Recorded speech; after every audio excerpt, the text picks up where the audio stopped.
Yes, sir. Yeah, Can you hear me? yeah, yes. Sir, everyone is here, sir. The time is 11:05. Shall we start? Yeah. We have already around 45 participants in the Zoom, and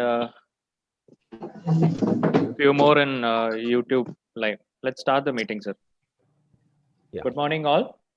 A warm welcome to one and all of you to our IDA Malabar's 40th CDE program and our 38th webinar on orofacial infections and management strategies. Today, we have three eminent faculties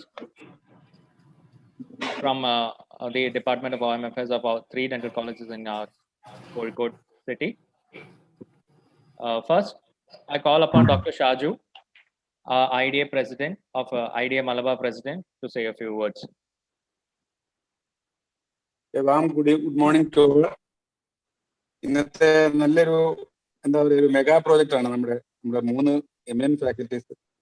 നമ്മളെല്ലാവരും പ്രതീക്ഷിച്ചിരുന്ന നമുക്ക് oral സർജറിയിൽ വലിയ കാര്യമായിട്ടൊന്നും ഇതിനകത്ത് ചെയ്തിട്ടില്ല എന്ന് എനിക്ക് തോന്നുന്നു.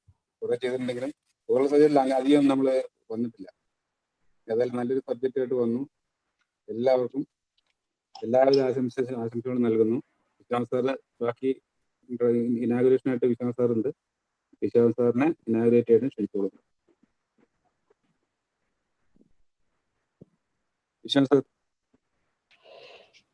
Dr. Viswanathan, sir, okay. IDA past president, IDA Malabar past president. I call upon Dr. Venkatraman Viswanathan, sir, to inaugurate the webinar, sir. Thank you, President Mandoli and CD convener, Dr. Unni. So it's been a time of pandemic. I think learning is also very infectious. And we have been learning quite a lot. As I was telling Dr. Unni, in the last 6 months, I've realized how little I know, and it's a real uphill task for me. So today we have 3 good surgeons with us. It's headed by Dr. Soumithran. He can talk on a lot of things. He can probably talk on retromolar intubation or infiltration of corticosteroid in giant cell carcinoma, so many things.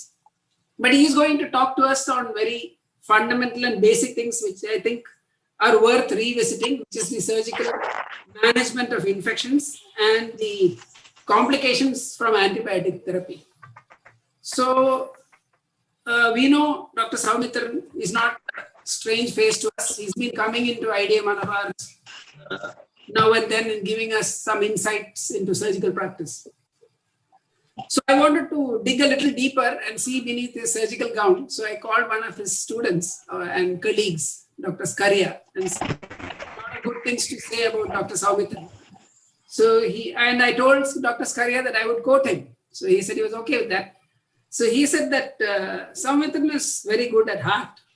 So we have a very, what shall I say, open-hearted surgeon, shall I put it that way? So he speaks and he's very good to his students, and he's a mentor in many ways because he understands the angst of these students and he's always there to guide them. Even when he has to step a little outside the line, even when he has to trifle a few government rules, he'll turn a blind eye if it is to help the students. That was something very good, and it was something like a peer review for his qualities. So he never refuses to help anybody, and he always gives a free hand. And the one pertinent thing which he told me was that he doesn't discriminate, which is, I think, a great trait to have as a president, head of the department. Because we all know that HODs have a few favorite students and not so favorite students, and there's always an ugly duckling in the batch. So with Soumithran sir, that has never been the case. He has been equally good in promoting everybody, which I think is a very great trait. So we have him, and also we have Dr. Manoj and Prasanth, other 2 HODs, to share their take on the surgical. So we have a lot of surgeons.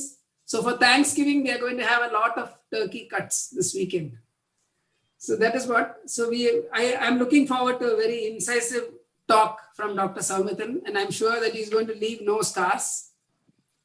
So as I said before, this is a great time for armchair learning. We can sit back, we can learn, we can revisit.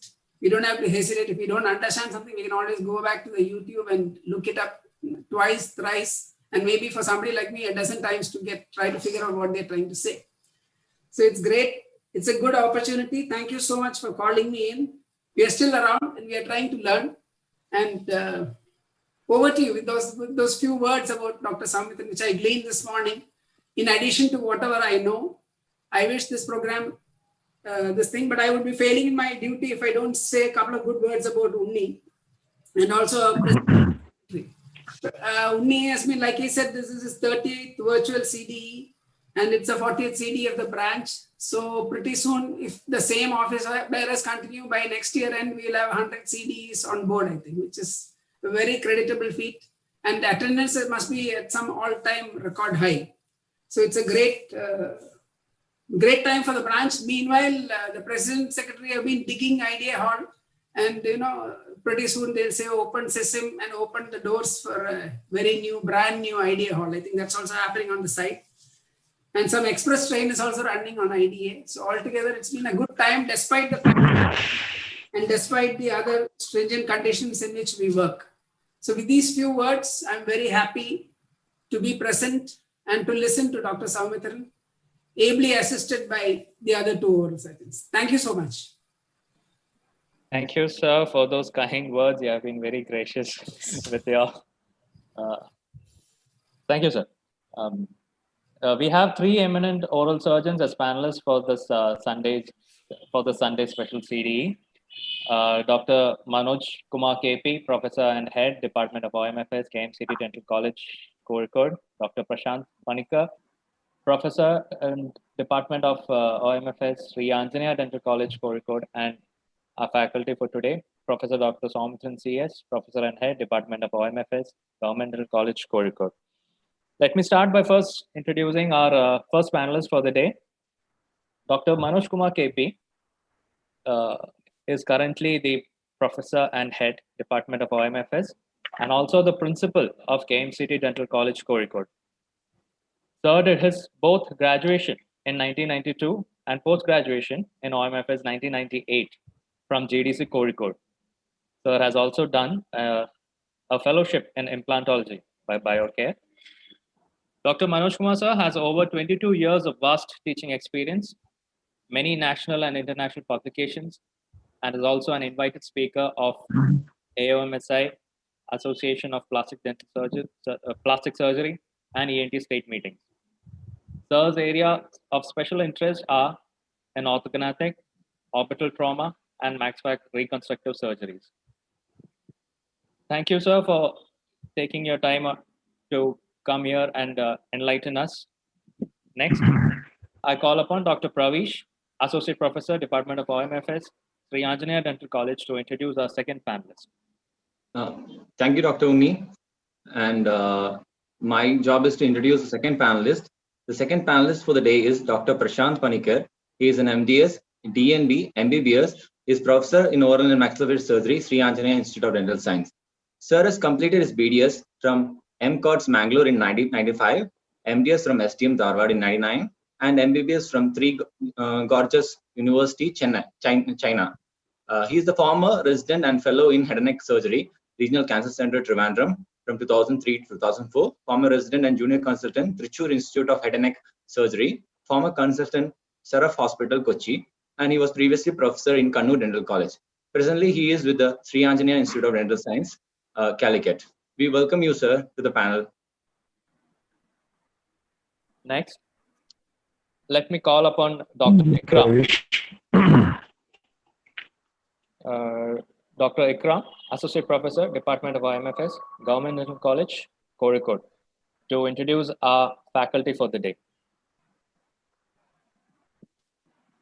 Hello, warm good morning to one and all. It's a great pleasure for me to introduce our speaker today, my own professor, Dr. Soumithran CS, Professor and Head, Department of OMFS, GDC KOZHIKODE. And he completed his BDS from Coats, Manipal in the year 1989 and MDS from GDC KOZHIKODE in the year 1996. And he was former Professor and Head to Department of OMFS, GDC Trivandrum and Government Medical College, Manjeri. And he was a former Dean of Dentistry at the Calicut University. And he is a keynote speaker in national and state AOMSI conferences and have many national and international publications in his name. And currently, he is a faculty PG board member, and PhD guide in Kerala Health University. And he is happily married to Dr. Nisha, an endodontist, and blessed with a daughter, Chandana, a BTech student. And ladies and gentlemen, let's welcome a well-experienced max pack surgeon, an excellent clinician, a brilliant academician, and a wonderful human being, Dr. Soumithran CS. Thank you. I welcome all the three faculties wholeheartedly welcome all the three faculties. Next, Soumithran sir, let's start with your webinar, sir, with your talk. Yeah. So a very warm welcome. Very good morning to everybody. One second, let me connect to the presentation to that.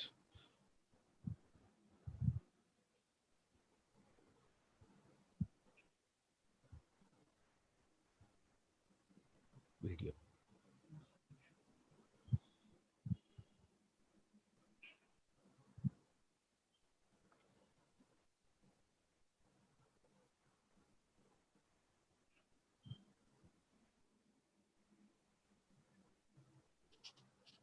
One minute, we're just connecting with the video. 30 seconds ahead, we have to take care.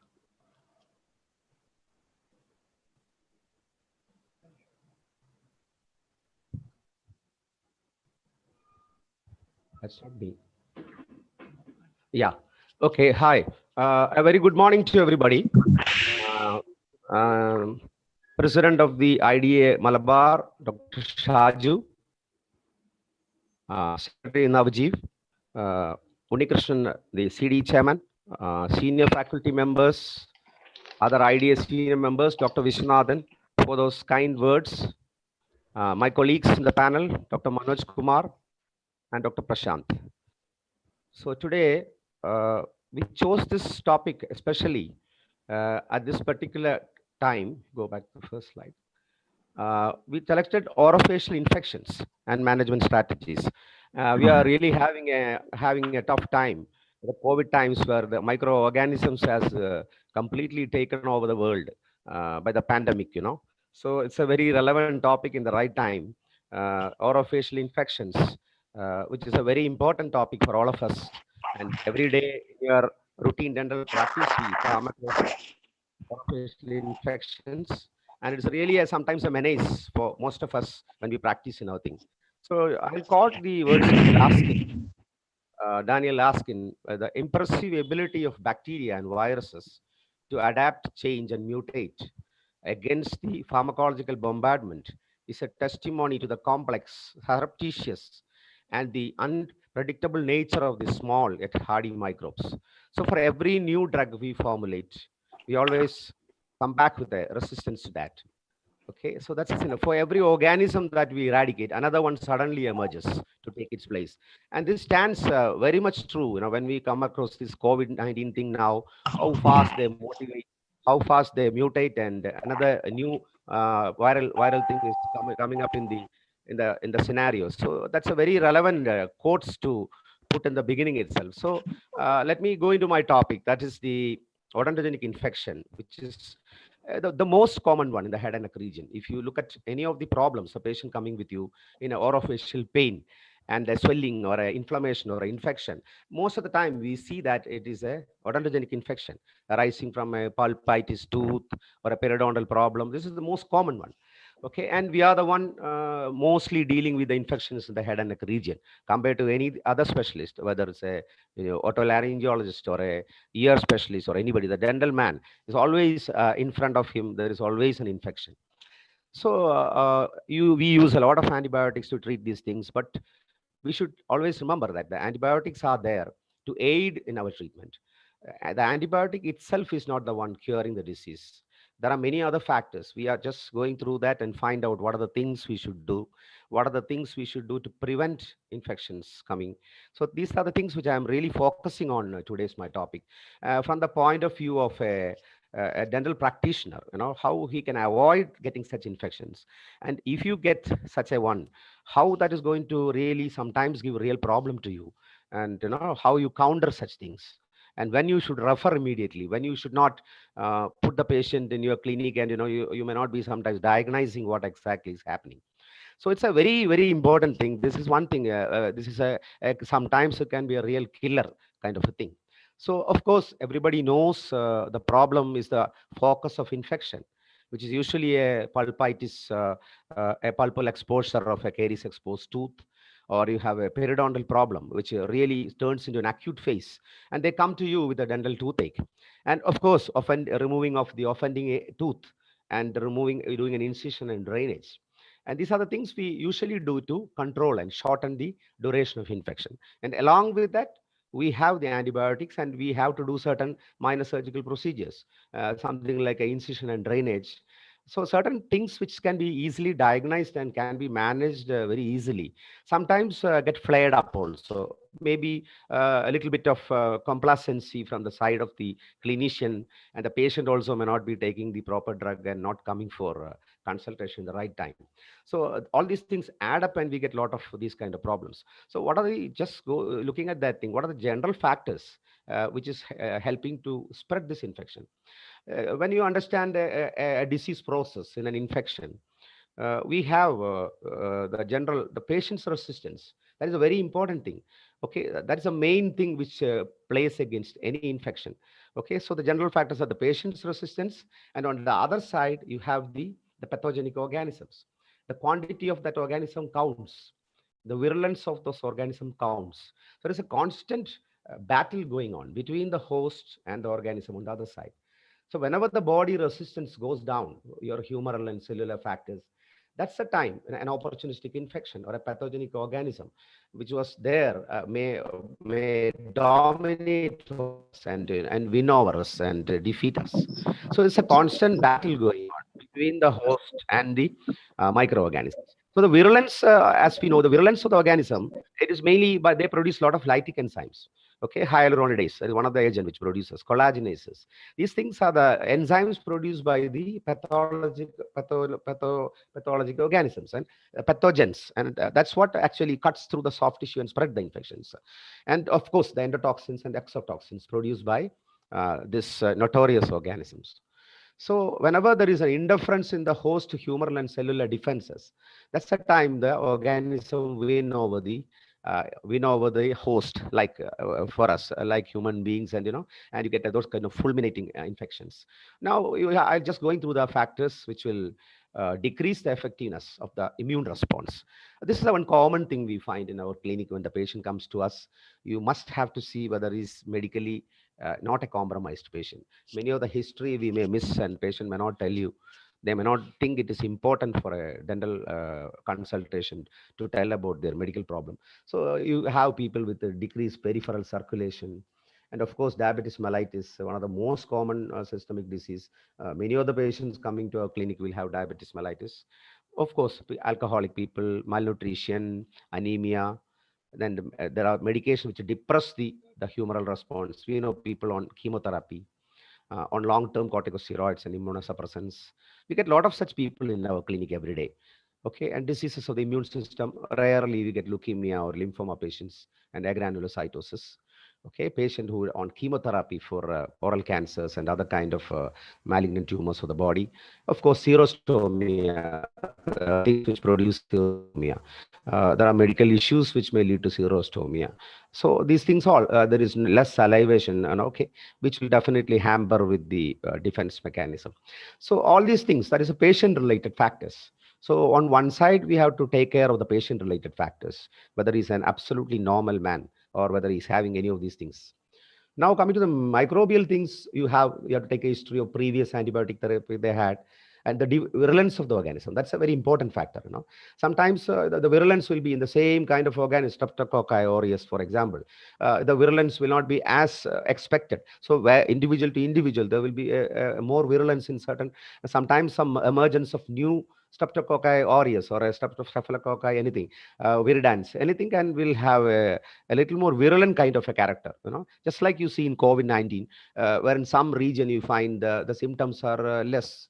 And when it comes to some other area, the death rate is very high. The virulence is so high. The same organism, slight mutations here and there can do that. Now, as a practitioner, I'm concentrating on the dental practitioner's point of view, the local factors, these are something which is in completely our control. Like, for example, a hematoma. Okay, in a surgery, you're producing a hematoma. You're doing a surgical removal of a lower third molar. Okay, and you don't completely well do a hemostasis. You suture the thing and send with a small hematoma there. That is very likely to develop an infection because this forms a good nidus for the infection to settle in. So avoid hematomas in your surgical procedures. You are doing episectomy. Okay, you see that there is no collection. You control the bleeding before you close the wound. Okay, so hematoma should be controlled, and your inferior alveolar nerve block or your posterior superior alveolar nerve block, that also can produce hematoma. So your technique of LA should be good. You don't produce a hematoma in such areas. If you leave a hematoma, not just that they have pain and swelling, but there's possibility that they get an infection to that area also. So, and deep tissue, inside the deep tissue areas, you develop a hematoma. When you get an infection, there is more likely to spread to the important anatomic areas. So avoid producing hematomas in surgical procedures. See that you are nicely control the bleeding. Okay, and hemostasis is done and then sutured and then send the patient. Traumatic surgery, this one, most of the people, iatrogenic injury, of course. No surgeon should produce a trauma unnecessarily to the patient. Okay, a safe pair of hand is very important. You unnecessarily remove a lot of bone, you traumatize the mucosa, the periosteum. Your incisions are not clean. You have just ragged through the soft tissue. A lot of excess healing and unwanted bone removal and things like that. All this traumatic surgery, the wound healing will be delayed definitely. And these are situations where an infection can easily dominate over you. So avoid traumatic surgeries, like clean techniques. Okay, precision techniques and good training in your hands-on training should be very important to give a neat and clean surgery. Okay, doing a neat incision, a nice reflection of your flap, applying limited forces. Okay, a good technique use, especially when you're doing extractions every day. You can do it with the very least trauma to the tissues. Very important. Another one is pre-existing infection. This is one thing we may sometimes overlook in our practice. Patient comes to you for removal of a third molar. There is a lot of pericoronitis around. You straight away do the impaction. When there is already a small pericoronitis infection persisting. So you are removing the tooth by cutting the bone and taking it out. You're opening up the area, and there is already an infection present. So that's the time it can definitely go into a deep tissue space infections, and it can also produce sometimes osteomyelitis, because you're cutting a bone and removing a third molar in the ramus area. You're introducing infection because there is already a pre-existing infection. So that is something you have to take care. You do a good oral prophylaxis for most of the patient. The patient also will come and tell you, yeah, you will tell them you need a oral prophylaxis before extraction and do the scaling and come, or I'll do the scaling today. They'll tell, no, sir, you just only pull out my teeth. Okay, so, and you sometimes, okay, you agree with them. You say, okay, I'll remove the tooth today. We'll do the scaling later. So we have to convince the patient and see that they have a very good oral hygiene when they come for a surgical procedure, even an extraction. These are the things which usually triggers the infection in patients. So a patient with a good oral hygiene, if you don't have that, give a mouthwash, a chlorhexidine mouthwash for 2 weeks, do an oral prophylaxis and things like that. And then you take up a total extraction or a surgical removal of a third molar or whatever you want. And if there is a acute pericoronitis, you control the pericoronitis. You remove the upper third molar, which is impinging on your soft tissue overlying the lower third molar. So you remove that upper third molar, immediately the trauma to the overlying mucosa is gone. Okay, that inflammation is gone. And you can then control pericoronitis better. You can remove an operculectomy or you can do a hydrogen peroxide diluted, a little bit of irrigation there, and control the thing, give antibiotic, and then give an appointment for a surgical removal of third molar. So this has to be very important, important thing, and you have to look into the pre-existing infection. See to that the area of surgery is clean most of the time. Sometimes in emergency, you may not be able to do that. Okay, that is understandable. But otherwise, all the elective things you can do with a clean oral hygiene regime and scaling and things like that. Chronic pericoronitis, of course, acute goes into chronic state and it will be there passively lying there. But you will think, yeah, it is chronic. There is no acute symptoms for the patient and all. there's a slight inflammation around, and you go away with your impaction, you still can produce problem. Okay, even chronic pericoronitis, there is already a infection present in the area. Avoid that and treat that, then go for the surgical procedure. Okay, that is another thing. Then anatomic location of infection, where there is more anaerobic organism which can come. For example, compared to maxilla and the mandible, you can have more kind of that kind of a situation, the lower jaw, where everything comes and collect, the food waste and all the things like that every day, not properly brushed. Because of the maxilla, because of the gravity, it will come down, but settle down in the mandibular areas. And the organism present where there will be more anaerobic areas, you have to look into those findings also, and give the adequate kind of drug required for anaerobic prophylaxis or whatever it is, and things like that. Of course, compromised vascular supply. You have to think of like patient who having diabetes and all, and arthritis and things like that. Okay, such patients, patient who had radiation, for example, had a pre-op radiation, then he comes for a surgical procedure after 1 year or 2 years and all. You should understand that the vessels are atrophied because of the effect of the radiation therapy. So these things should be kept in mind. And presence of necrotic tissue. These are the things which lead to the, which reduces the effectiveness of the immune response. Now, this a picture you can see in most of our standard textbooks of oral surgery and lab skin and all. You see the virulence and quantity of organism on one side and the local humoral activity on the other side. So with a balance like that, whenever one thing goes up, the virulence goes up, it outweighs the humoral and cellular, the immune systems of the host, and wins over us and produces infection. Now, there are local factors. Of course, our body is well protected with various mechanisms to counter these infections. You have the alveolar bone, which is the first limiting barrier, which allows the infection to be contained there and does not allow it to spread. Okay, so you have the alveolar bone around.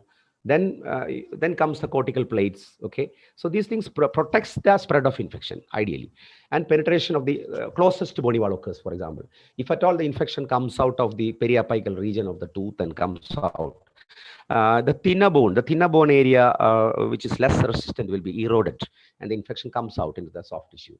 And another local barrier, you have the periosteum. Okay, the periosteum that also acts as a barrier. So we have a cortical bone, warding off the infection. We have a periosteum over that warding off the infection. Okay, so these are the local protection things we have, most of us. So once this is broken and there is already an immune response gone, it's the time it goes into the other deeper areas, other soft tissue areas, and the spaces I am going to mention in my other part of the talk.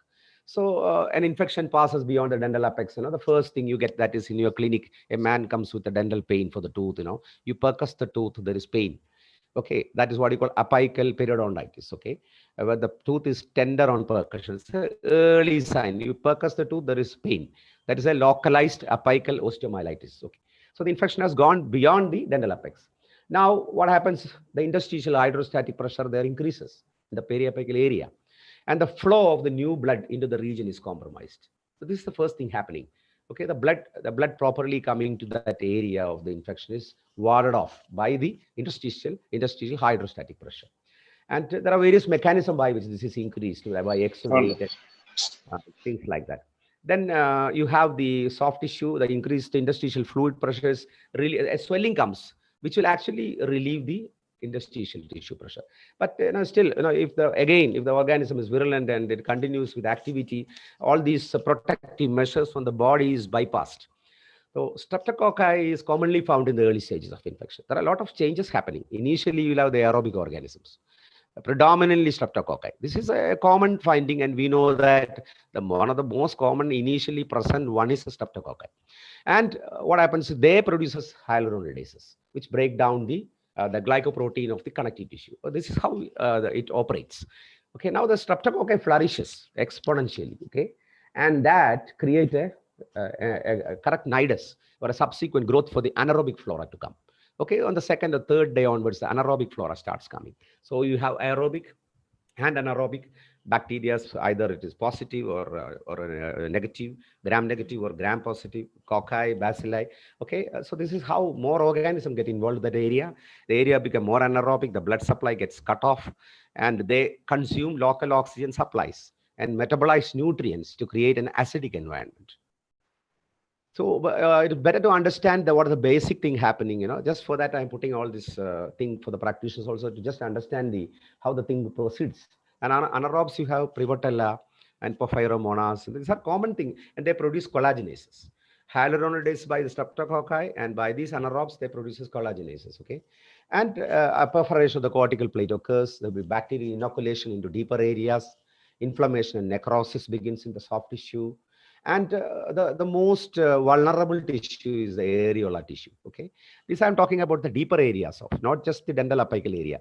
When it comes down to other soft tissue, your muscle, your fascias, and those areas, you have the areola tissue, okay, which is less vascularized, okay? And it is not dense, and it is less vascularized. It is loose, and easily dissected by the hydrostatic pressure created by these organisms. And infection cuts through these spaces. So the infection follow the path of least resistance. Okay, it is get deflected by denser. So you have a denser structure on the way. A muscle is there. The infection goes along the sides of the muscle, along the loose areola tissue, which is present around the muscles and your salivary gland and all those things. Okay, and it goes to better vascularized structures. Now, just to put the flow, one chart, you can see periapical infection produces an inflammatory exudate, tissue breakdown, bone resorption, comes to the cortex, perforates the cortex, come to the soft tissue. Then along the areola connective tissue, around the soft tissue, it goes through the path of least resistance. Now, the physiology is also happening there. On one side, our arterioles are getting vasodilated. The body's desperate mechanisms to send more cells to the site, extravasation of plasma-rich proteins, antibodies to the site. A leukocyte gets collected. Leukotaxin increases permeability of polymorph to the area, and exudate forming fibrin walls of the infection there, and the macrophage phagocytosis of the bacteria happens. So on other side, these are the physiological process happening in the body as a response to the infection and the inflammation. Now coming to the factors affecting spread of infection. Systemically, I told you already, the microbial factor, virulence, number, and the body site targeted, the host factors, general state of health, the level of immunity, surface integrity, and all. On the other side, you have the alveolar bone and periosteum, which are the local factors, and the neighboring soft tissue and the muscles. Now, one diagrammatic thing you can very easily see in this, when a patient has got a infection entering into the soft tissue like that, into the apical area, you get an infection here like that. It's on the buccally. You can see, look at this central incisor, and this is the buccal plate here. And so it erodes into the buccal plate and comes out into the vestibule. Look at that. Okay, it perforates the cortical plate on that side. Okay, it is close to the buccal bone, the root, so the infection comes faster to the buccal side. Okay, now, 1 minute.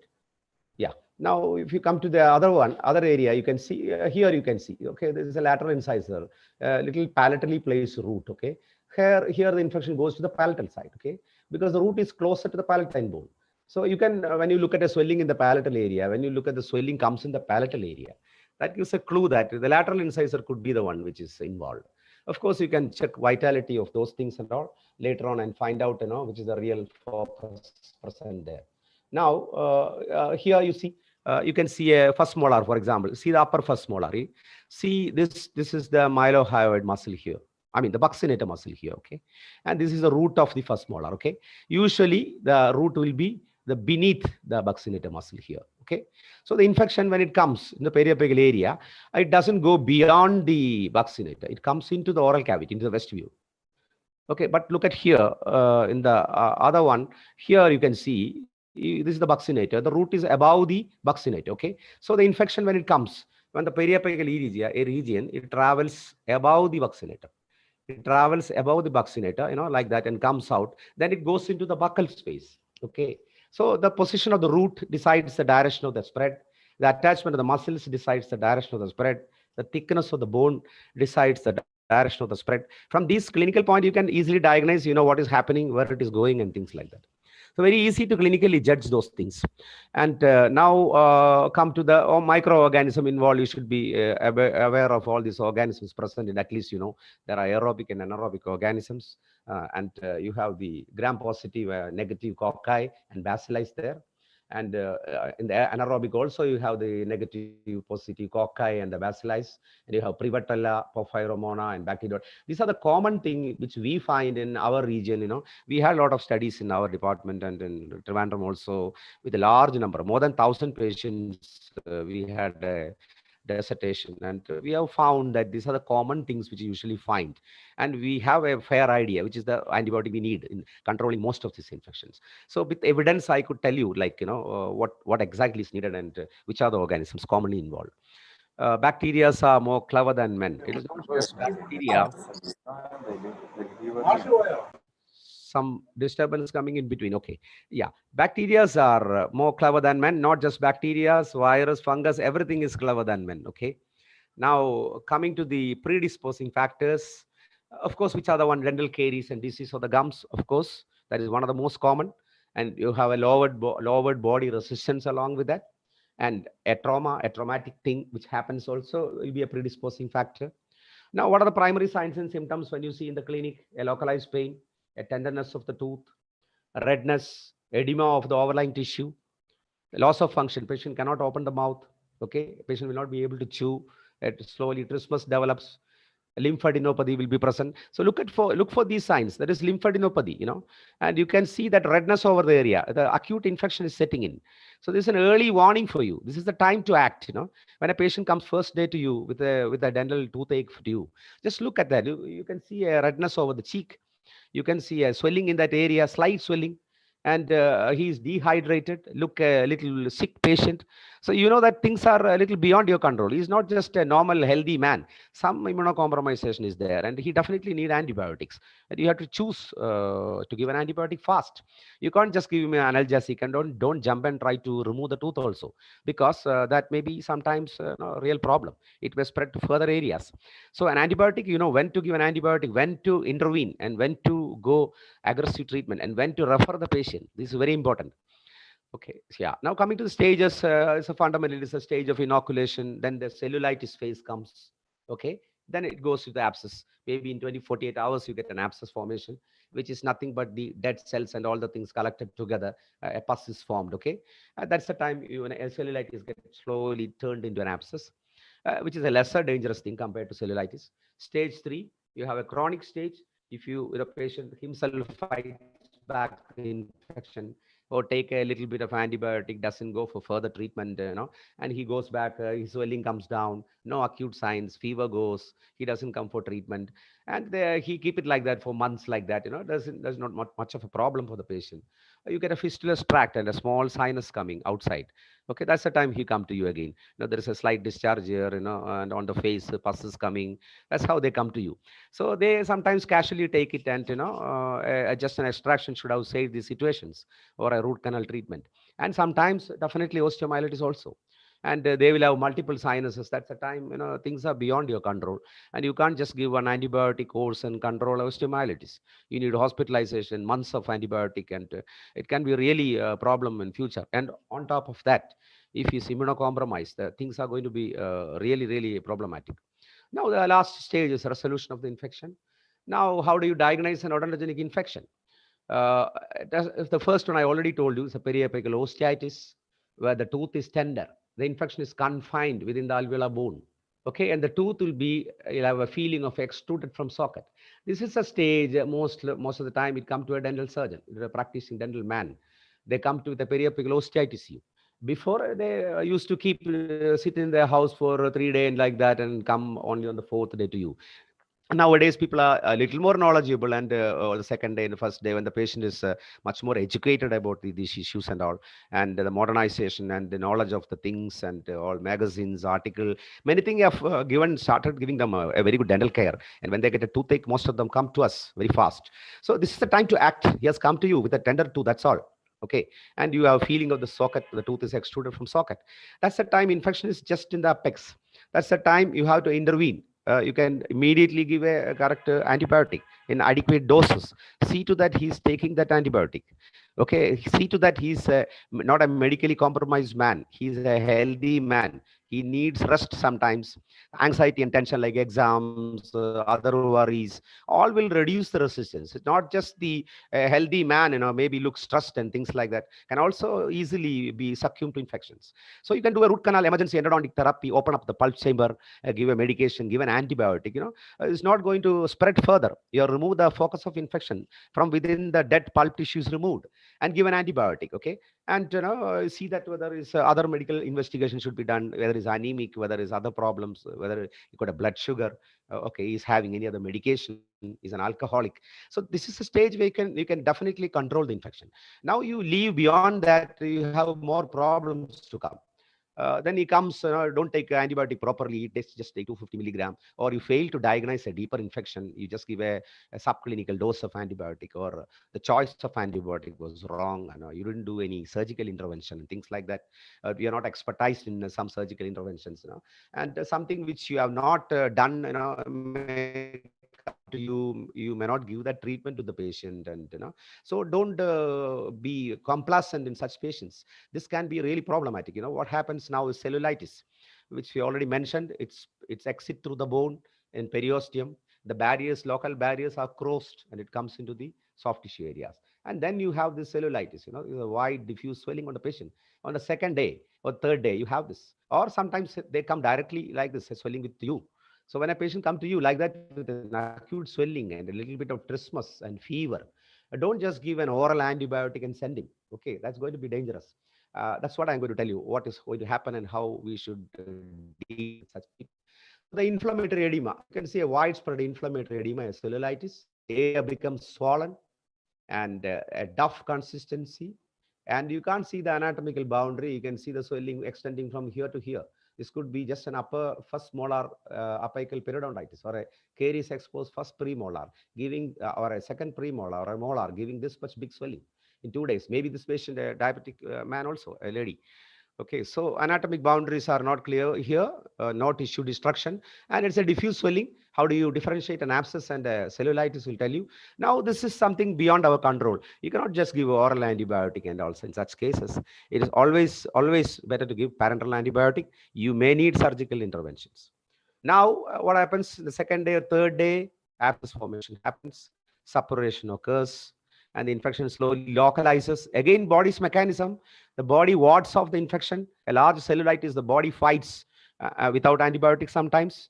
Okay, and it slowly on the second or third day, it comes to a small area. Okay, localizes, and initially it will be distended, then it will become fluctuant and soft. You can easily make out when an abscess is present. Yeah. Now, these are the differences when you get a cellulitis and abscess. How do you know? Cellulitis is an acute phase. The abscess is a little chronic phase. Pain will be severe and generalized in cellulitis. It will be only localized to the site of abscess in an abscess. It will be large in site in cellulitis, a small one in abscess. The borders are diffuse in a cellulitis, but it will be well demarcated in the abscess. A duffy or indurated in cellulitis, fluctuant in the case of an abscess. Presence of pus is not there in cellulitis, which will be present. You aspirate, you get pus, or when you incise, you get pus in abscess. Degree of serous is greater in cellulitis, and in abscess, it is less because it is a little more warded off and localized. Bacteria more you see in cellulitis is aerobic, and when it goes to the abscess, it is more of a mixed kind of organism. Now, I would like to put my professor's photograph, Dr. N.S. Rajivan, who is familiar to most of our IDEA members, who was one of our earlier, one of the pioneer members of our IDEA also. So I have added his name, and a godfather to many of us, and really inspiring teacher. To take a leaf out of his career is something cherishing to all of us. So I put his photo specifically here to tell how he used to tell us when we were doing post-graduation. I think Manoj, my panelist, will agree with me. He always tell two things you should be very careful. To the junior PGs, he tells two things very careful in oral and maxillofacial practice. One is bleeding, and the other one is infection.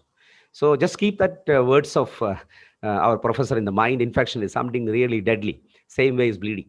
Now you look at this case, you have the cellulitis, This is a typical cellulitis, such a big swelling. The entire cheek is involved. typically is a buccal space involved. It's a buccal space involved. Okay, maybe it is going down a little to submandibular space also here. Okay, there is no, you can't see any border. It is diffuse. Okay, you can't point out any pus point or anything like that. You won't get anything if you aspirate also. You know, it is a cell inflammatory phase. The inflammatory edema. The whole thing is swollen up and tense. It'll be duffy consistency. Okay, this will be the first or second day scenario. Most of the time when these patients meditate, some sort of immunocompromisation, nutrition, of course, lack of food and things like that, or diabetes mellitus, and definitely things like very poor oral hygiene. Okay, very poor neglect from the patient's side. They waited, the swelling was there for 2 days back and 3 days back, and they don't go to a doctor. They don't take antibiotic because of lack of money. So that also can be a problem. Okay, and she will be definitely having, you looking at her, you know, she's dehydrated and she's really having a sick look. Okay, such patients has to be hospitalized. Nothing doing, you have to hospitalize. You have to treat, aggressively treat. You give parenteral antibiotic. You give IV fluids. You give nutritious food. You have to surgically intervene. You have to do culture and sensitivity. So when you classify odontogenic thing, you can classify as per the organism involved, the tissue affected, route of entry, okay, according to the clinical presentation, according to the space involved. On various grounds, you can classify odontogenic infection, more of an academic kind of thing and for easy communication between us. So we usually a little bit of use to the maxillofacial postgraduates and surgeons, you know. As a practitioner, were better know on his side also. There are primary spaces and secondary spaces. The primary one, directly the tooth is involved with those spaces. Just understand that in the maxillary area and the mandibular area, you have the direct involved areas. Okay, and secondary one is the one from the primary spaces, it goes to the secondary spaces. Usually a masseteric space, which is present in the masseter area. Usually you don't get a direct infection into the masseteric space by a tooth. Okay, you will have a third molar with a deep caries exposed thing or a pericoronitis. Okay, first it will have a vestibular abscess. Okay, and then from there it goes into the masseteric area, or they will have a buccal space, and for the buccal space it goes backward to the masseteric, which I'll show you how they goes and connect it with other spaces. So the secondary spaces are the masticator, masseteric space, pterygomandibular, superficial and deep temporal and lateral pharyngeal space, and retropharyngeal spaces, and prevertebral and parotid spaces. They are secondary. Okay, let us see what are the maxillary spaces and what are the mandibular spaces. Now a lot of classifications are there, you know, to take from the textbook. You know, everything is fine. You can use it to understand the thing. That's the main purpose of that. In the maxillary area, you have the buccal space and the canine space. The upper canine and the upper premolars are really directly in relation to this space in the canine area. Okay, I'll tell you how this canine space is formed. The buccal space, as already to the buccinator attachment and with the root connection. Okay, it goes into the buccal space when it goes above the buccinator or intraorally in the vestibule. Okay, that is the one connected with the maxillary. And the mental space in the mandibular, so the mental area, or the mental space. Now the spaces of the neck. The entire length of the neck will be involved. There is a superficial space and a deep neck space. Okay, this is, of course, the management of these things comes into the hand of a surgeon. As a dental practitioner, you don't have to address this in your clinic and all, but you should be able to sometimes diagnose it and act very fast or refer him fast. Okay, and if you're confident enough doing a intraoral IND, or you're confident enough, a slight extraoral drainage also can be done by a dental surgeon. If he's a little bit of exposure to that technique and some clinical training, he'll be able to do that also. Okay, so retropharyngeal space and danger space and prevertebral space and visceral spaces, rare, but you can get those things also. Okay, so those are the deep neck spaces. These are real dangers when patients can go into septicemia and all other sorts of things very immediately. You know? And you can, looking at the position of the hyoid, you can tell suprahyoid spaces. Okay, in the mandible, what are the suprahyoid? The submandibular space, the submental, the sublingual, and space of the body of the mandible. And you have, typically we call masticatory spaces, okay, where the masticatory muscles are involved.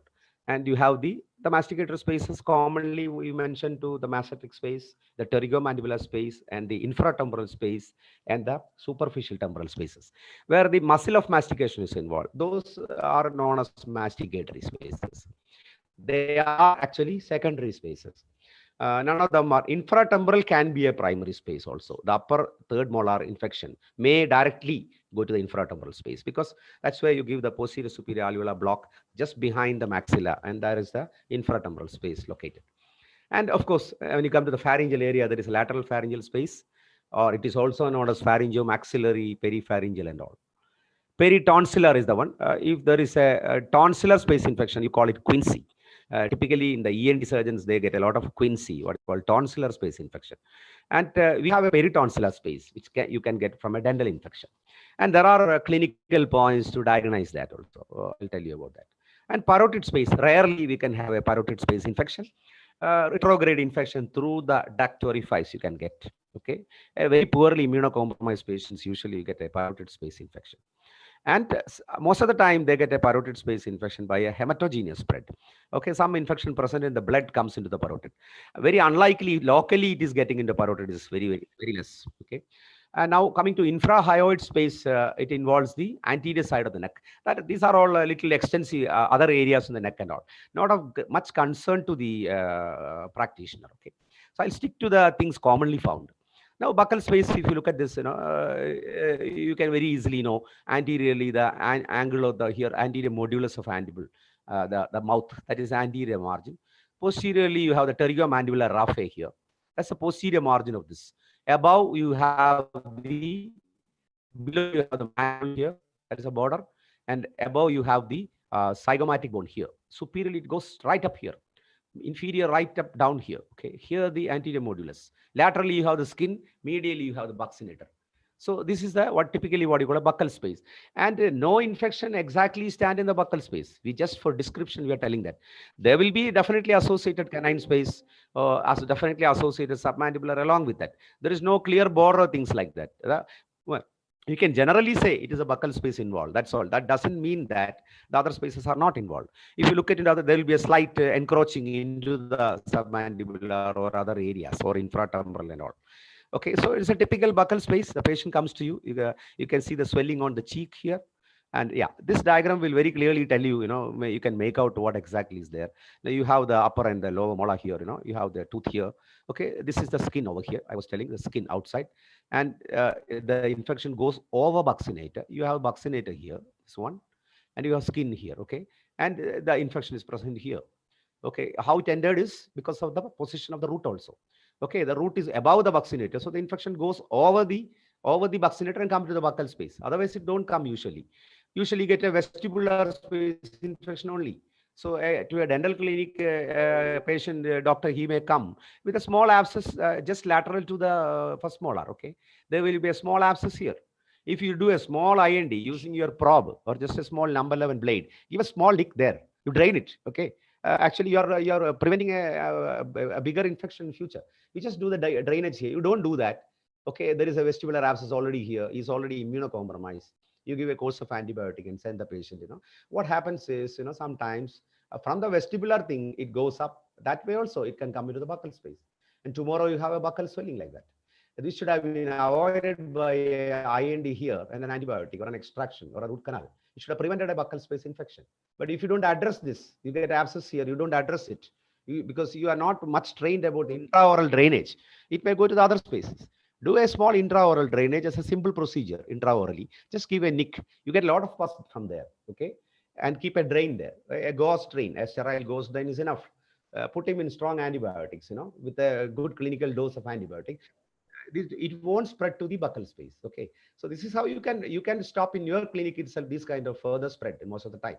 Or there is a tender on percussion on the first day he comes to you.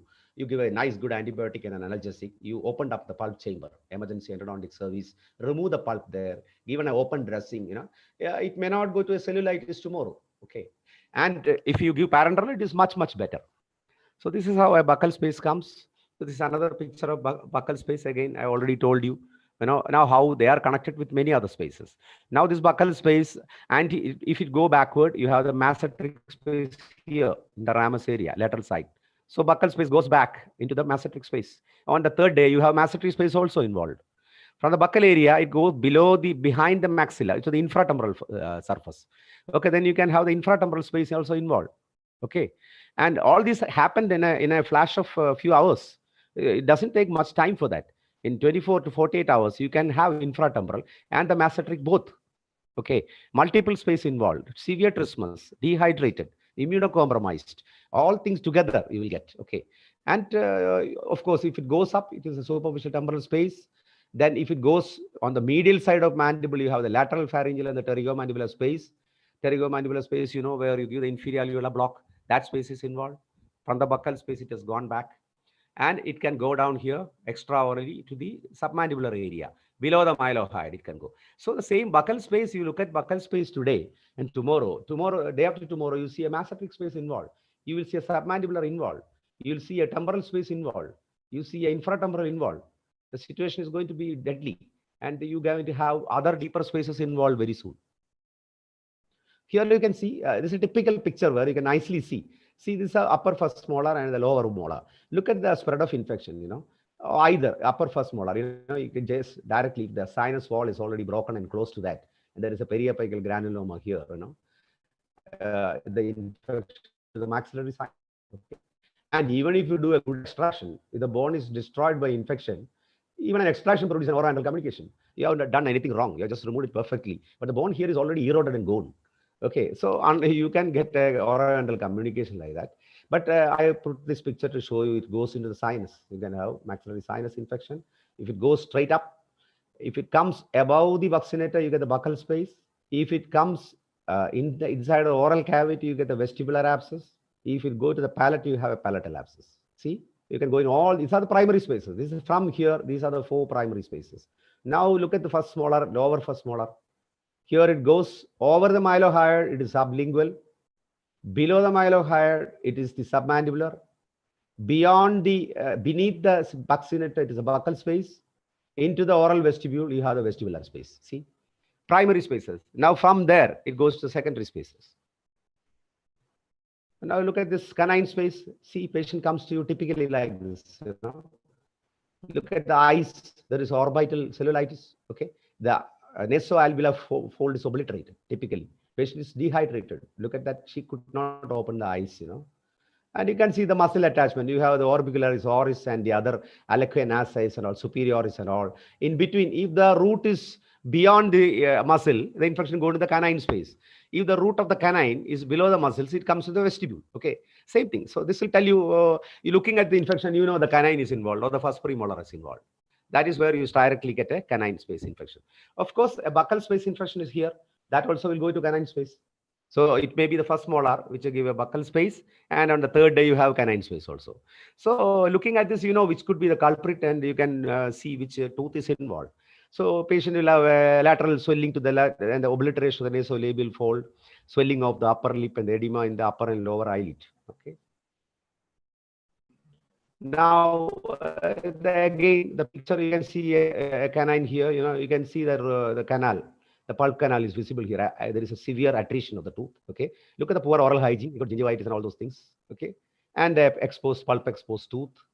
Look at this, and the infection has gone into the canine space. There's swelling here. Now it goes up, right up here. Now this canine space is another very important significance. You have the angular veins in this area. Okay, we read about emissary veins when you learn in anatomy in first year BDS and all. You know, they are wall-less veins. Okay, infection goes both ways through these veins, and you have a canine space infection here. You call this triangle the danger area of face. In our anatomy, if we learn it is a danger area of face.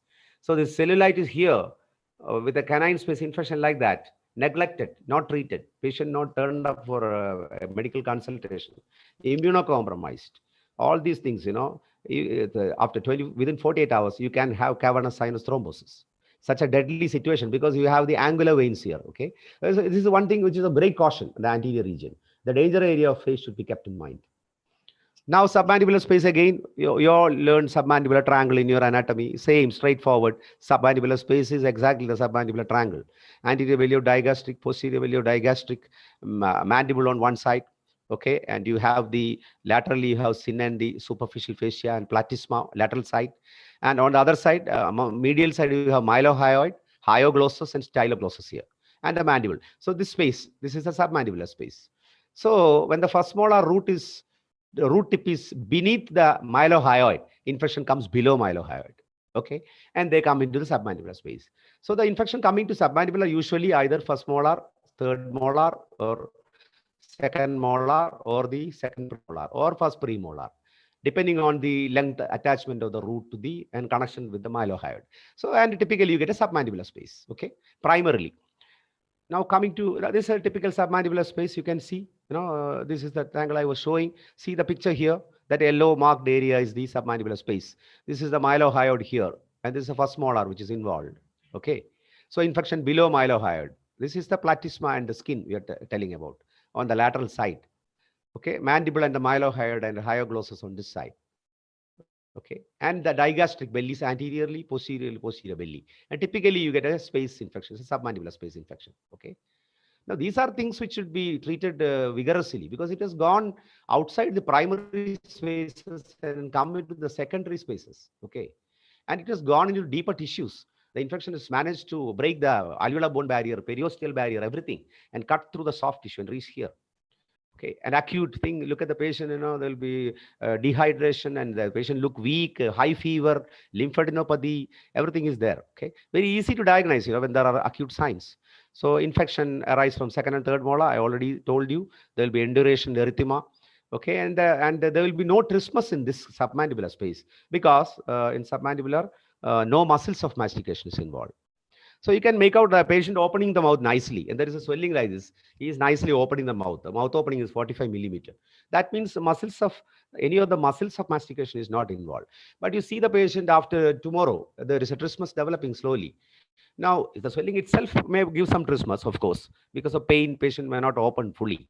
But if you look at the second day, the mouth opening has become 10 millimeter. Now, what is happening?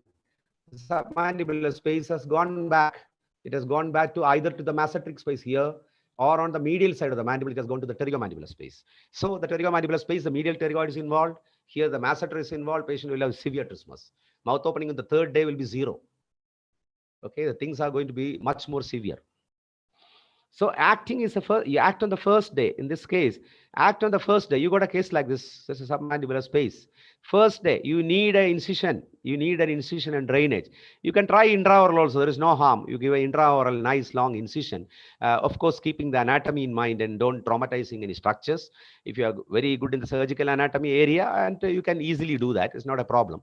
Intraorally, open up the area intraorally, or here, do an extraoral. We give an extraoral incision here. We'll show you that, which is a cosmetically little more better area. The incision will be in the shade of the mandible. So patient, when he comes out later on after the treatment, there will be no scar. Okay, you put a wide incision here, a long incision. Don't be miserly here. You put a 1 to 2 centimeter length incision. You need releasing of the interstitial tissue pressure. You cut open there, put a drain.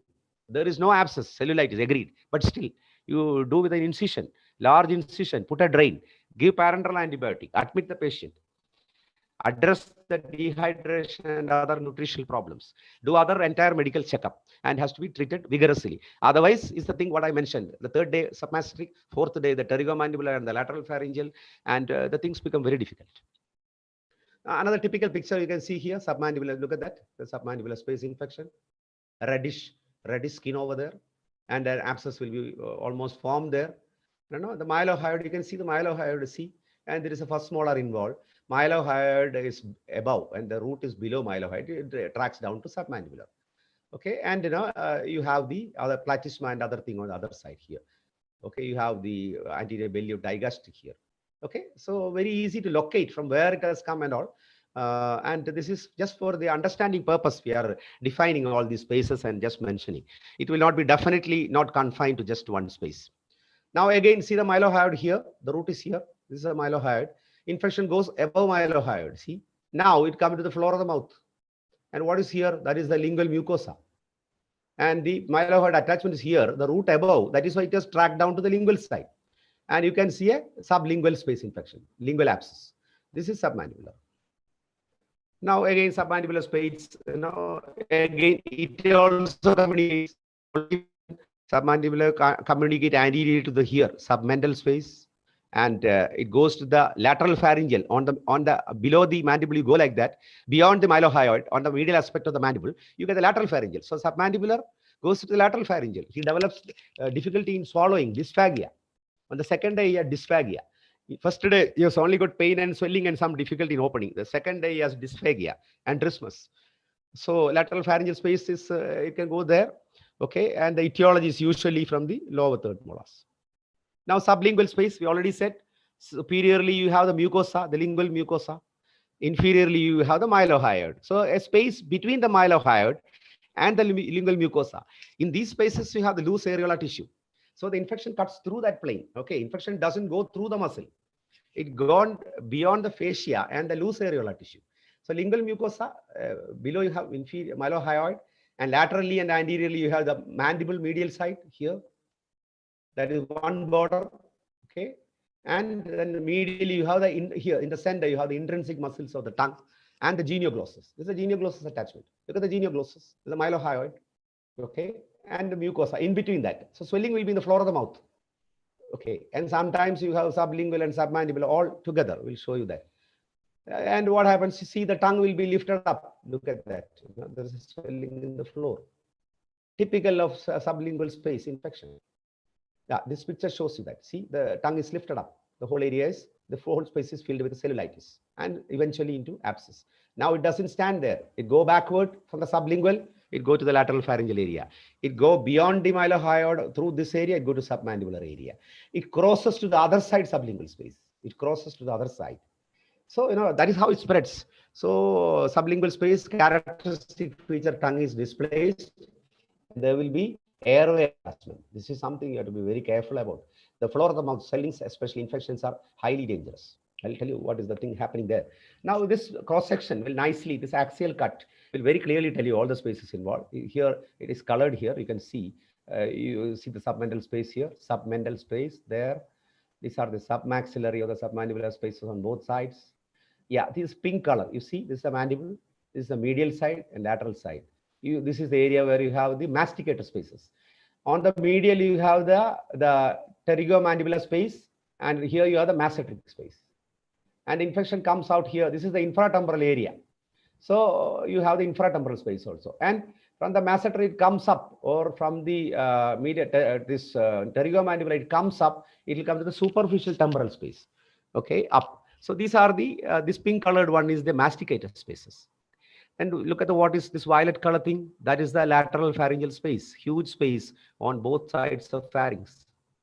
So initially patient had an inferior alveolar nerve block, which was done, might have got contaminated or patient's poor hygiene, some infection is introduced there, patient get a trismus, and there is develop a small pterygomandibular cellulitis.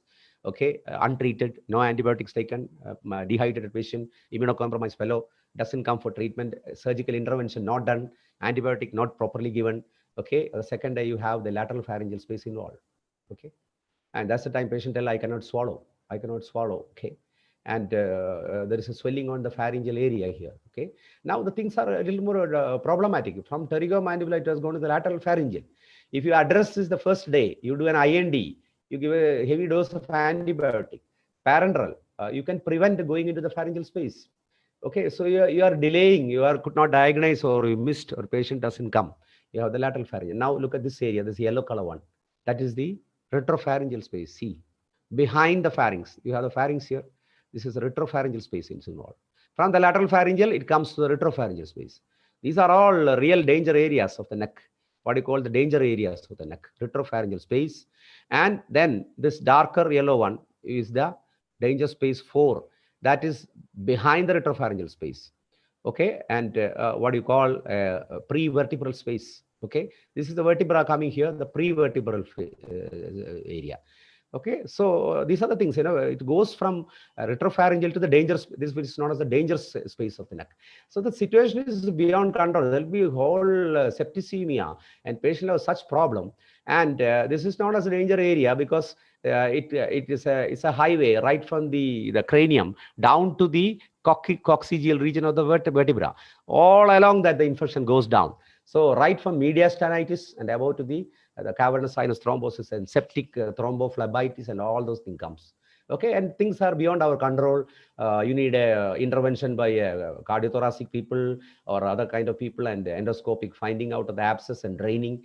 And the septicemia set in, it will be none of the antibiotic works, and sometimes we can lose patient. Submental triangle, I already said, basically in the mental area, here you can see the swelling comes here, typically from the lower anteriors. You get a submental infection never from a first molar, okay? Directly, it never connects with this face, okay? So here, you have the mentalis muscle, which will decide. All the lower anteriors, canine to canine and the first premolar, you get a swelling here. Now, it's getting reddish, it's getting localized, it's slowly turning into an abscess, okay? Now it's another boy, you can see, it is much more localized compared to the other picture. And this is a submental space, you see this is the mentalis muscle. This is the lower anteriors, infection go, mentalis is attached here. The roots are beyond that. So infection comes out over the mentalis into the chin like that. Here it is the skin, here it is the mandible, okay? And here is the mentalis. So the swelling typically located in that swelling area. Typically in the submental area, you can see it is swelling only there, submental space here. Of course, you do the root canal for this or removal of the duct or do an IND, incision and drainage. Intraorally you can try, and sometimes you need extraoral because you need a dependent drainage because the pus here may not come intraorally like that. Because already it is a dependent portion, the gravity, the most dependent area you have to drain. So you may have to go for an extraoral drain. This you can put in the shade of the mandible, not on the face, so that you can go a little posterior, which is in the below the shade of the mandible, and you can drain it. And intraorally also you can give a small lick, there's no problem. Okay, and drain the pus, okay, give antibiotics and all those things. If you don't drain, the thing is that the pus filled areas, the antibiotic will not reach. That's one of the problem. The antibiotic will not reach the site of infection when there is pus. So whenever there is pus in the body, whether it's in a brain abscess or any abscess, the surgeon will have to evacuate the pus. Okay, it's easy, it is a superficial abscess, so it will be easy to drain. But if it is a retropharyngeal abscess, how are you going to drain? It's not an easy thing to do that. Or a prevertebral abscess, it's not easy to drain that. This is very easy, okay, very superficial, okay. The deeper abscess will have more problems. So do a small lick in the chin area and drain it, give antibiotic, parenteral antibiotic, remove the focus. That is where you go. Parotid, I already mentioned to you, parotid is in a capsule. Within the capsule, you have the deep cervical fascia, which splits open to include the parotid, and you have important facial nerve structures passing through that. Here you can see the parotid duct and things like that. Usually we get a, and parotid caps within that contain external carotid artery, posterior facial vein, facial nerve, and the lymph nodes. Okay, typically, that is how a parotid space infection will look like. This is the parotid space. Here you can see that. This is very unusual. Some retrograde infection from the upper molars can, through the duct orifice, can enter into the parotid and produce a infection. Most of the time, you get in a very immunocompromised patients, okay? And very poor oral hygiene people, we get it. Otherwise, very, very rarely we get it. Of course, through the general blood hematogenous spread is also is one cause for parotid. There will be no dental infection at all, but they will have a parotid space infection. Okay, so that is something you can think about. You can think about people with HIV and generalized immunocompromised states sometimes, when you see such kind of space infection, you have to raise your eyebrow and see some of the real fundamental problems are there also. Now, clinical features, swelling from the zygomatic arch to the border of the mandible. That's a description of the parotid space. The typical finding is that it averts the lobule of the ear. If you look at a parotid space infection, the lobule of the ear will be raised. You don't find that in a masseteric space infection, okay? Because of the capsular attachment there, the ear lobe will be lifted. In masseteric, there will be severe trismus. In parotid infection, there will be no trismus. In parotid infection, the ear will be raised. In masseteric, the ear will not be raised. And then you can see a dental infection clearly in a submasseteric. Parotid, you may not have a dental infection, sometimes from dental also. So severe pain in the ear, that is another thing, which you will not get in masseteric space infection. Okay, and if you milk the gland, that is a test. If you milk the gland, you can see pus coming from the duct orifice. So these are the tests by which it is a parotid space involved. Now it's a typical masticator space, the masseteric space infection. Look at the lady, the mouth opening is 0, okay, it's a 0. And now you can see what is happening here. There is a swelling over here in the ramus of the mandible on the lateral side. Okay, and she will definitely tell you a history of a toothache of the lower third molar or a second molar. Okay, and or a primary submandibular space may be there. Okay, look at that. She is clutching. She cannot open the mouth. On top of this, she will have severe fever and lymphadenopathy and other symptoms of acute infection. Sometimes patient can have trismus because of other reasons. When they come to our dental clinic for extraction or a difficult removal of a lower third molar, you remove that lower third molar, okay, and patient comes with trismus like this. It may be what you call an inflammatory edema, okay, or there is a nerve damage or a muscle spasm of the thing because of the long mouth opening of the patient and things like that. Now, how do you know whether it is a masseter space infection or it is just a traumatic muscle spasm or an inferior alveolar nerve injection giving a trauma to the muscle, producing a trismus? So there will be definitely acute signs which is not there in the other trismus, the inflammatory trismus or the post-operative trismus. It will not be there. If it is a masseter space infection, if it is an acute space infection developed in 2 days, there will be severe fever, there will be lymphadenopathy and all signs of general weakness for the patient, okay, high fever. Then you know that's where there is an infection of the space, okay. That is how. And in this infection case, you are not supposed to do mouth opening exercises. People do that sometimes. We see many cases. Some of them fail to catch up the diagnosis. They think it is a post-operative trismus. They do mouth opening exercises, put the Ferguson mouth gag and keep on doing that is going to be dangerous. The next day he will have infratemporal space and temporal space and things like that. You need a surgical intervention. You need hospitalization. When you have such trismus with infection, you definitely need a hospitalization. Just an antibiotic oral, you cannot eat anything. There is dehydration, and here submasseteric you have a clear swelling, so it will be a little more easier to diagnose. But pterygomandibular on the other side, even you will not get a swelling outside also. Now you see, now what happens here, these are known as secondary spaces because they are usually involved with the infection via spread from one of the primary spaces like buccal, sublingual or submandibular. Sometimes a third molar, a mesioangular impaction of a third molar where the root is directed a little bit buccally tilted close to the masseteric area can give a direct infection to the masseteric space. That is a possibility. A third molar, which is a mesioangular one, the root directed towards the lateral aspect of the mandible, infection may directly, initially, primary itself, straight away may go into the submasseteric space. Okay. Otherwise, it always goes as a secondary infection. There is a buccal space which goes to the masseteric space, or there is a what you call a pterygomandibular space which comes over the mandible to the pterygomasseteric sling and come on the lateral side of the mandible also. Okay. So usually it is a secondary space. Now, this is a typical, what are the boundaries? Very easy to say the boundary of the masseter. Laterally, you have the masseter muscle. Medially, you have the ramus of the mandible. This is the anterior border, the attachment of the masseter. Superiorly, it is attached masseter thing right up to the fascia on the zygomatic arch here. Okay, that is the upper border, and this is the mandible on the medial and the skin on the lateral side. And anteriorly, you have the facial extension of the fascia, and posteriorly, you have posteriorly up here. You have the retromandibular portion of the parotid gland. Okay, the clinical finding will be just a swelling in the ramus area. Patient has a swelling and a severe trismus. Now, masseteric space, as I told you, if it goes up, okay, it goes to the temporal space on the lateral side. If it goes to the medial side of the mandible, you have the pterygomandibular space.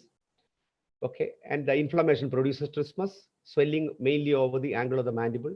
And it can be distinguished from buccal space and parotid space by the presence of swelling. I already told you in parotid space, you have ear lobule raised and no trismus present and things like that. Okay.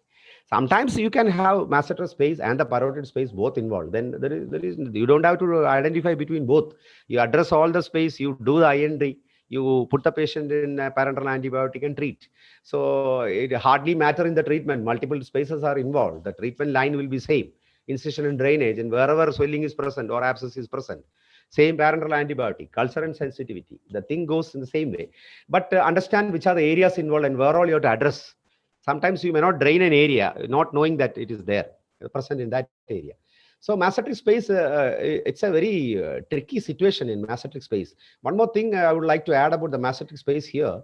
When a patient comes with a masseteric space, it sometimes goes into chronic phase. It's a very usual site where it can go into chronic phase. I remember one typical case which has come to me. Basically, Rajivan sir was there. I think Thomas sir, I don't know whether sir is there in the group for this talk. Sir also will remember that. We had a patient with a severe trismus, and this was a personal patient of Rajivan sir. She was an engineering professor in Trichur. And she has come to sir with a swelling in the masseteric area, big swelling, a huge swelling. I would say 5 into 5 centimeters swelling in the masseter area of 2 months duration. Just remember, 2 months duration, a hard swelling. I think Manoj also will remember that. It's a hard swelling on the ramus area. So sir has told the patient to come to the college and we need surgical intervention. And sir, we suspected, it doesn't look like an infection. Hard, bony, hard swelling. We initially we have the patient is really scared. They're thinking that something malignant is happening. Okay, the swelling present for 2 to 2.5 months. Huge swelling, hard, bony, hard, not much of acute symptoms, a slight pain. When you press at one deepest portion, they get a very slight pain. That's all. Severe trismus. So we also have the differential diagnosis, thinking of rhabdomyosarcoma or tumors arising from the bone and things like that, but no radiographic thing, nothing. And severe trismus. So we suspected a possibility of tooth infection also. And when we asked the history, she had a slight pain for one of the lower third molar in the initial period, which disappeared also. And this swelling is persisting there. So we thought nothing else. We excluded other thing. We will be definitely a masseteric space infection. We get many cases like that even today. They come with swelling like that. And this lady, what happened is we did all the thing. We took her for an incision drainage. We do a typical submasseteric space incision drainage through the submandibular incision. We went deep to the masseter and we could get 2 ml of pus. I would tell you 1 to 2 ml of pus. That's the only pus we got. The second day itself, we did the incision and drainage. I only did it in the presence of my professor. We got just 2 ml of pus, admitted the patient, heavy dose of antibiotic given, and surprisingly, in another 2-3 weeks, entire swelling disappeared. And nobody thought that it is a masseteric space infection. Okay, it was such a dental infection which can give you that kind of a clinical picture. This is something we never have a photograph of all that case, but it's a very interesting case. One more thing is happening when you get a space infection in the masseteric area. The masseter get lifted up from the mandible. Okay, because of the effusion of this serous fluid and abscess, the masseter and the periosteum get lifted on the ramus of the mandible, and the infection is circumscribed on the ramus of the mandible area, and the soft tissue lifted up from there.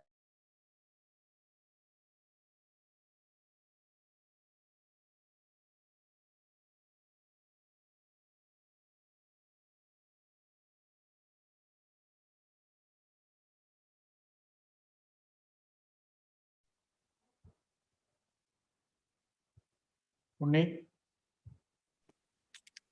I think sir earned out a net. He should be back.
Just hold on for a second. Sir is back. Sir has joined in.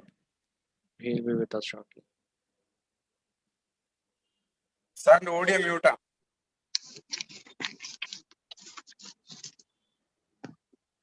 സാറിന്റെ audio മ്യൂട്ടാണ്. Hello. Yeah.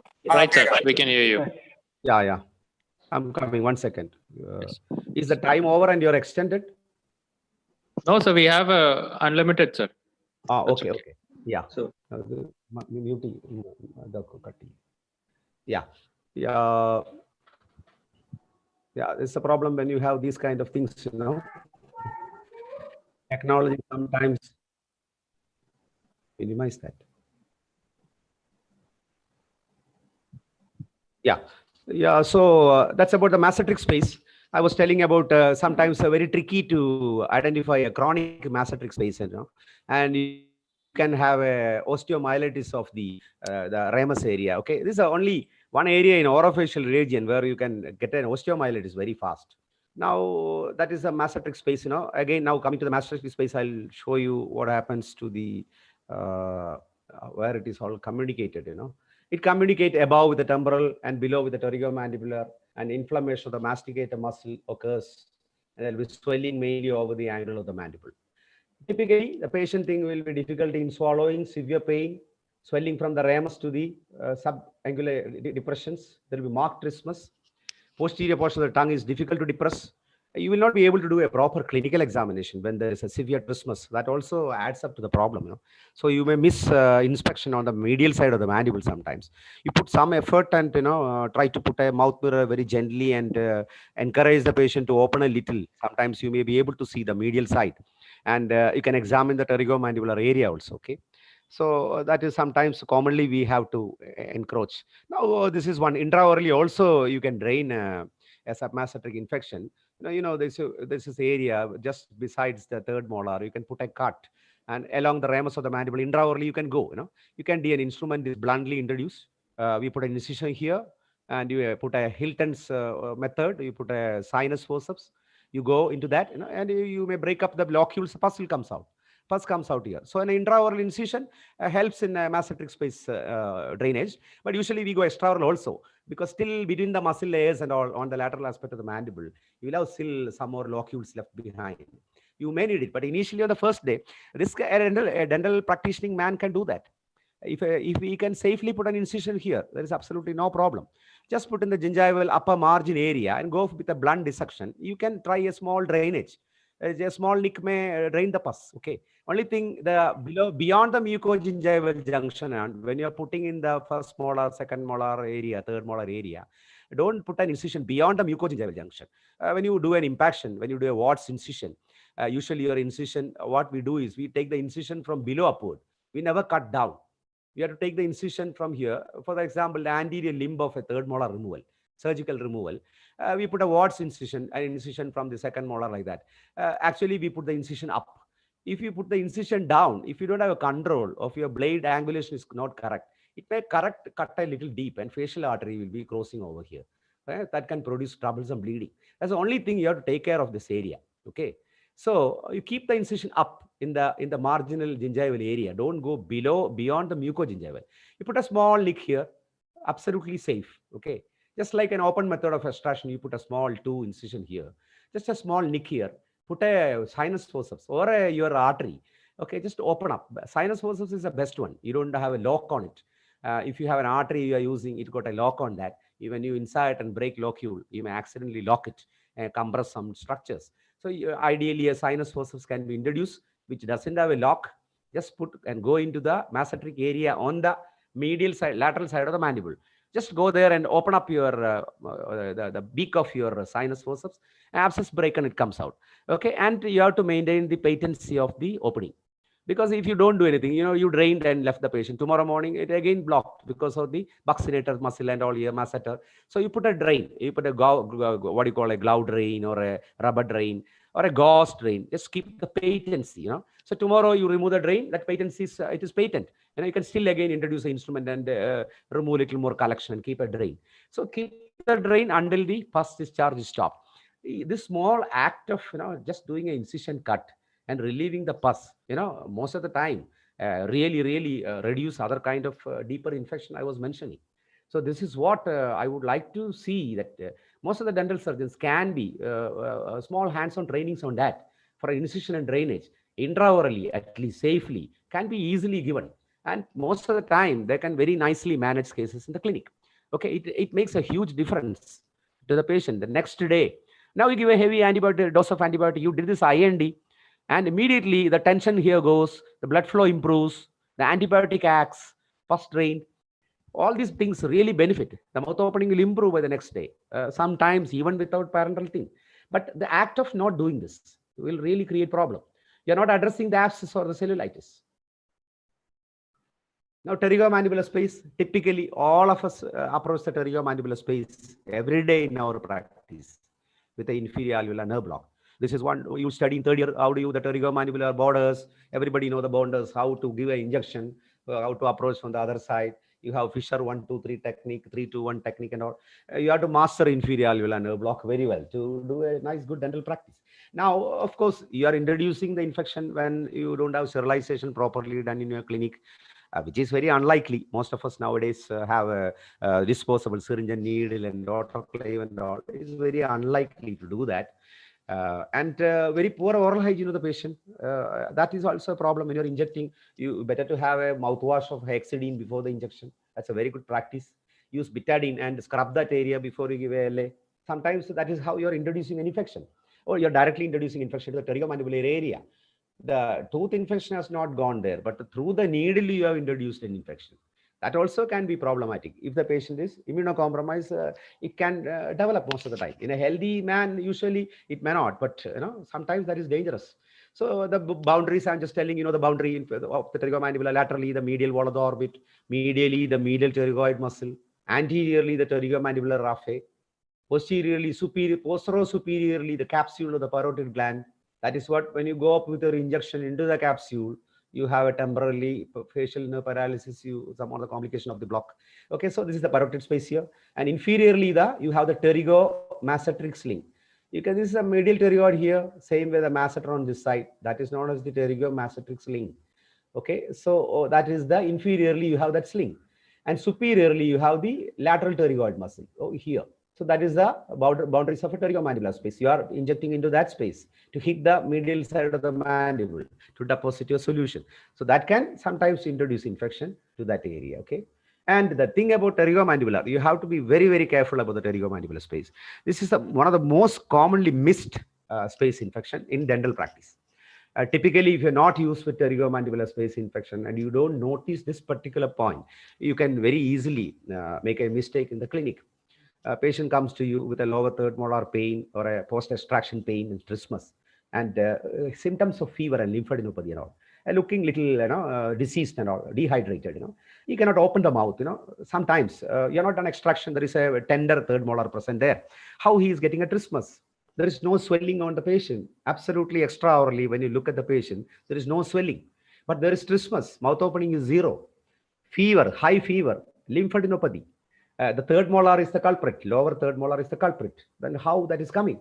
Definitely, you can suspect there is a pterygomandibular space infection, which is just besides the third molar root, especially if it is mesioangular impaction, or a existing pericoronitis, which is already there 2 days before, and the third day or the second day, you have the pterygomandibular space involved. So what you have to do is you have to do a good thorough clinical examination. You should suspect that there is a pterygomandibular space infection.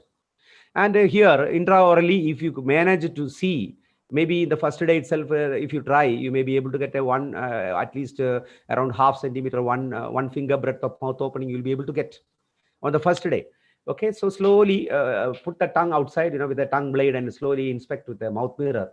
You may be able to see a swelling in the pterygomandibular space area. Okay, and the tonsillar pillar will be deviated to the opposite side. Okay.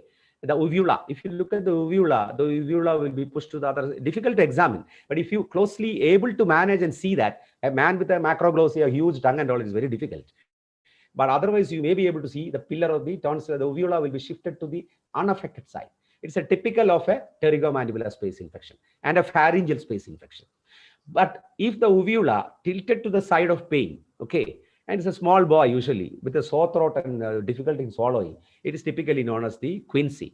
That is a peritonsillar abscess. That is an area of ENT surgeon who will drain it. We can drain it, no problem. The tonsil remover or giving antibiotic is their area, they will do it. But if the pillar, the uvula shifted to the other side, third molar caries exposed, severe trismus, And in Quincy, there is no trismus.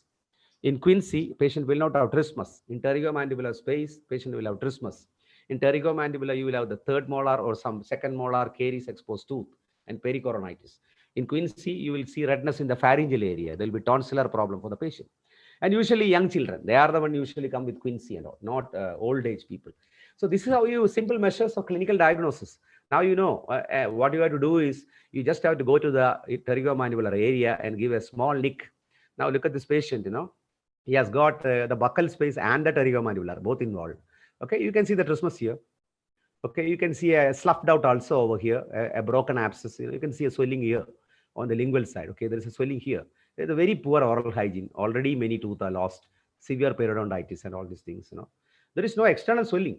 He has got a beard, but other cases I'll show you. There will be no swelling outside. This is the one which will actually, you may miss the diagnosis because of that. But when you see a man with a trismus and all these symptoms of severe pain and fever and lymphadenopathy and this dysphagia and dehydration and high fever, and you should immediately suspect that and do an incision drainage. You can referral can be done, parenteral antibiotic, aggressively you have to take up. Now, temporal space, I'm just going to temporal space. Again, temporal space infection usually comes from below. Mainly the temporal muscle involved areas. That's why you have the temporal space infection. It could be the infratemporal space or the temporal space itself is divided into superficial and deep temporal spaces. That I'll show you how much more. You can see this is the ramus of the mandible here. Now the masseteric space infection is here. From here it goes up. It goes to the temporal space. Now this is temporalis muscle here. Okay. This is temporalis. Now infection from here, no third molar lower infection will go directly to the superficial temporal space. It has to go through the masseteric space or infratemporal, this area also. Okay, this area also it can go through that. Medial side also it can go up into the temporal space, and the infratemporal also it can go into the temporal space. Infratemporal area infection, it goes up and go to the temporal space. These are the deep temporal space, and this is the superficial temporal space. Okay. So if there is abscess here, you may miss abscess in the deep temporal area. You may drain here. Now this will tell you, somebody in the clinic, I think. Okay, yeah. Anyway, yeah. Now typically you can see the temporal space infection. Very easy to diagnose. One technique. You can see the swelling here. Look at the swelling here. Look at the sick look of him. He was an immunocompromised guy. Our own patient, you can see the swelling over here, and the patient may have an infratemporal. There is no swelling in the masseteric area, so it could have come from the lingual, the infratemporal area. And when you aspirate, you see the pus. This is a collection of pus, and you can see the swelling over here. There is a swelling here, and when you aspirate, there is pus here.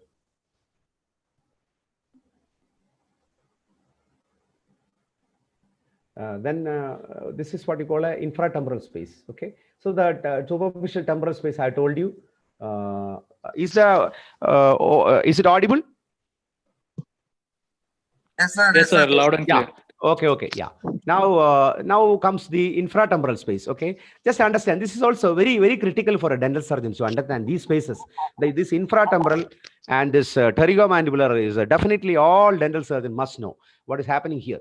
Here, which is the infratemporal space, the space, this is the anteriorly, medially, you have the lateral pterygoid plate and lower part of the lateral pterygoid muscle. Okay, this is that. You have the lateral pterygoid muscle here.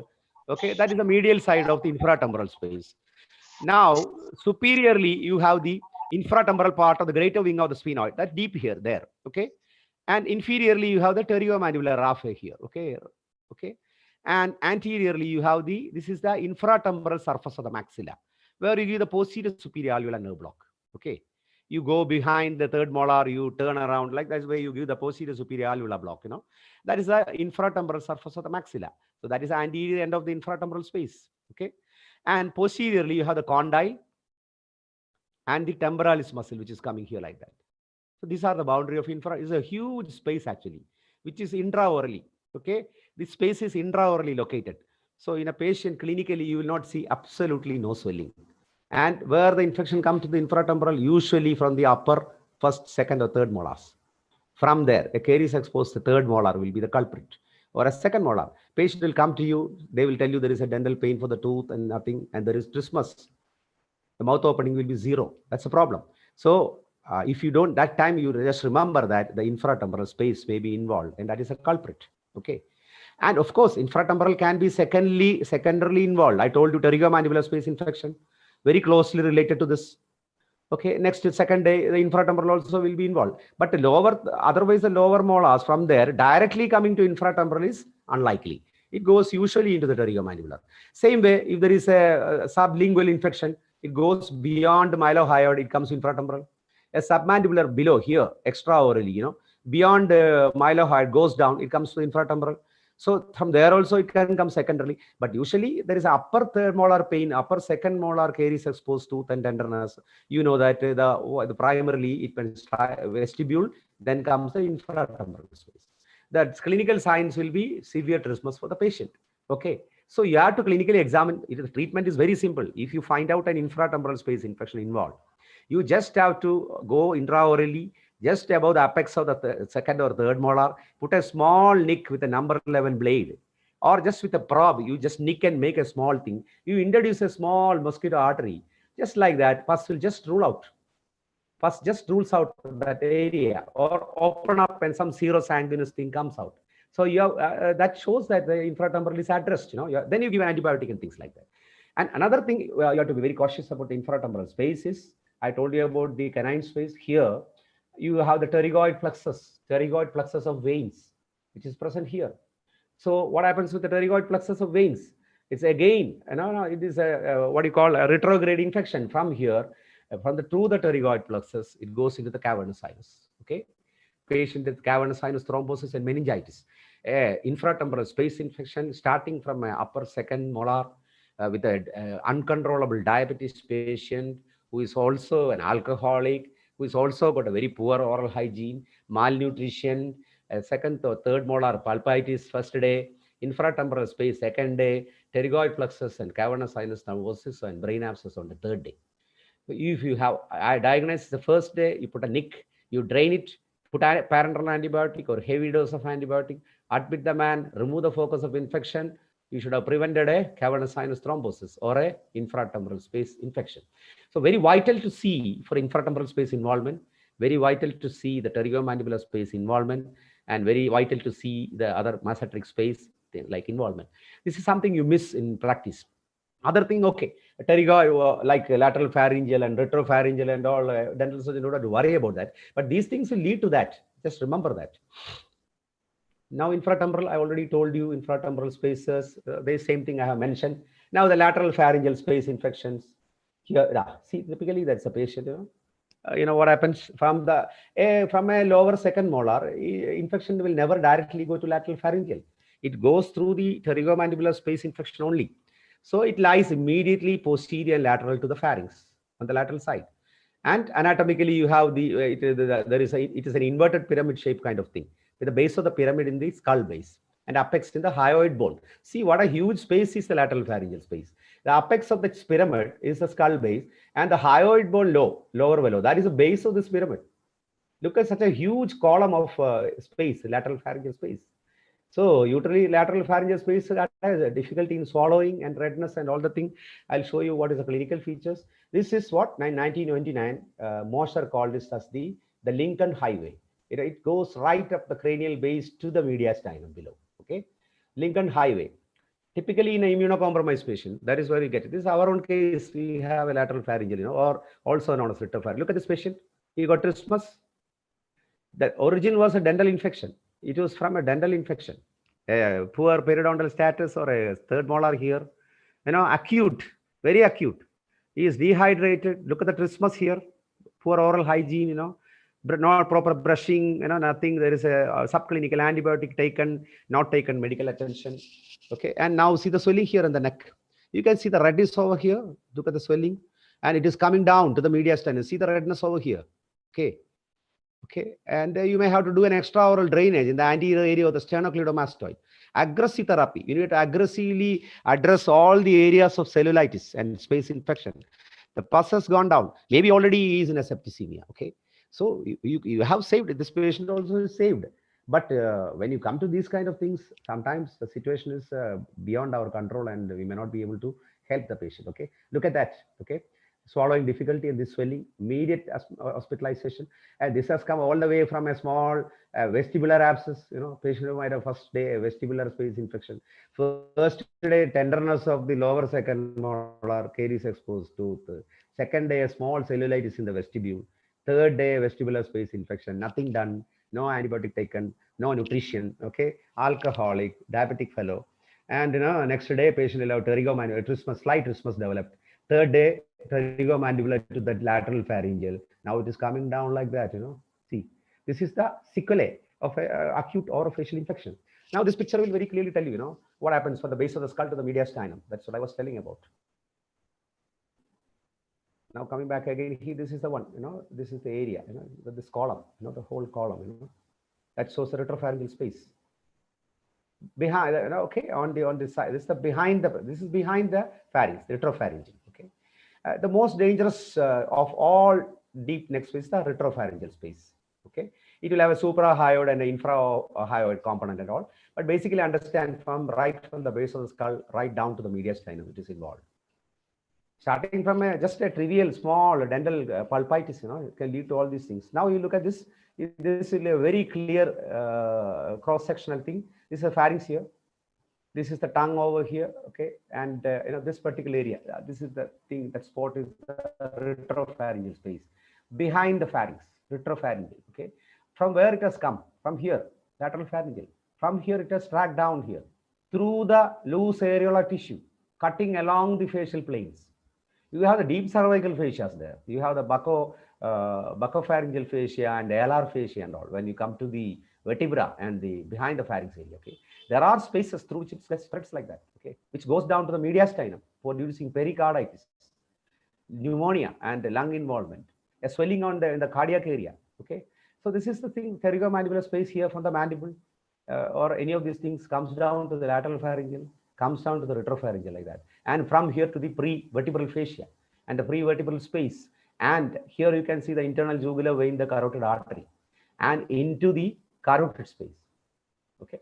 So right down, carotid space involvement rare, but once it comes, you can lead to 20 to 40% mortality. If the carotid space involved, the mortality is 20 to 40%. There will be carotid rupture, and you may not be able to salvage the patient, okay. It is something beyond your control, and you need endoscopic drainage and aggressive treatment, and still the death rate is very high. Now, clinical evaluation of a swelling, how do you look for all these things? Yeah, patient will have difficulty in flexing the neck to one side when there is a retropharyngeal infection. Severe trismus, dysphagia, dyspnea. He started developing difficulty in breathing and extension to the mediastinum along the carotid sheath. That is how it goes to the mediastinum. You can take nowadays a lot of imaging things, CT scan, chest, gram stain initially, chest radiograph, all will show you the involvement. Now this is a danger space, okay. This is the thing, it comes down, from a dental infection here the esophagus, here you have the respiratory tract here, the pharynx here, behind that, this space, that column, down to the coccyx, down here, and you have the diaphragm here, okay. This is the mediastinitis. It can track down to the pericarditis and all those things. It can come down like that, okay. Now that is a danger space. And here you can see the side view, you can see the prevertebral fascia, okay. Just for academic things also, just realize these are really dangerous things, and how this leads to these kind of infections. This is what we should prevent, and this is what we can easily prevent. Now prevertebral space, just for academic purpose, some postgraduates are also there to listen to this topic. I don't know, Professor Cariappa is there. He said he will be attending this. Maybe I think he will be there. I could not find. Just check it out.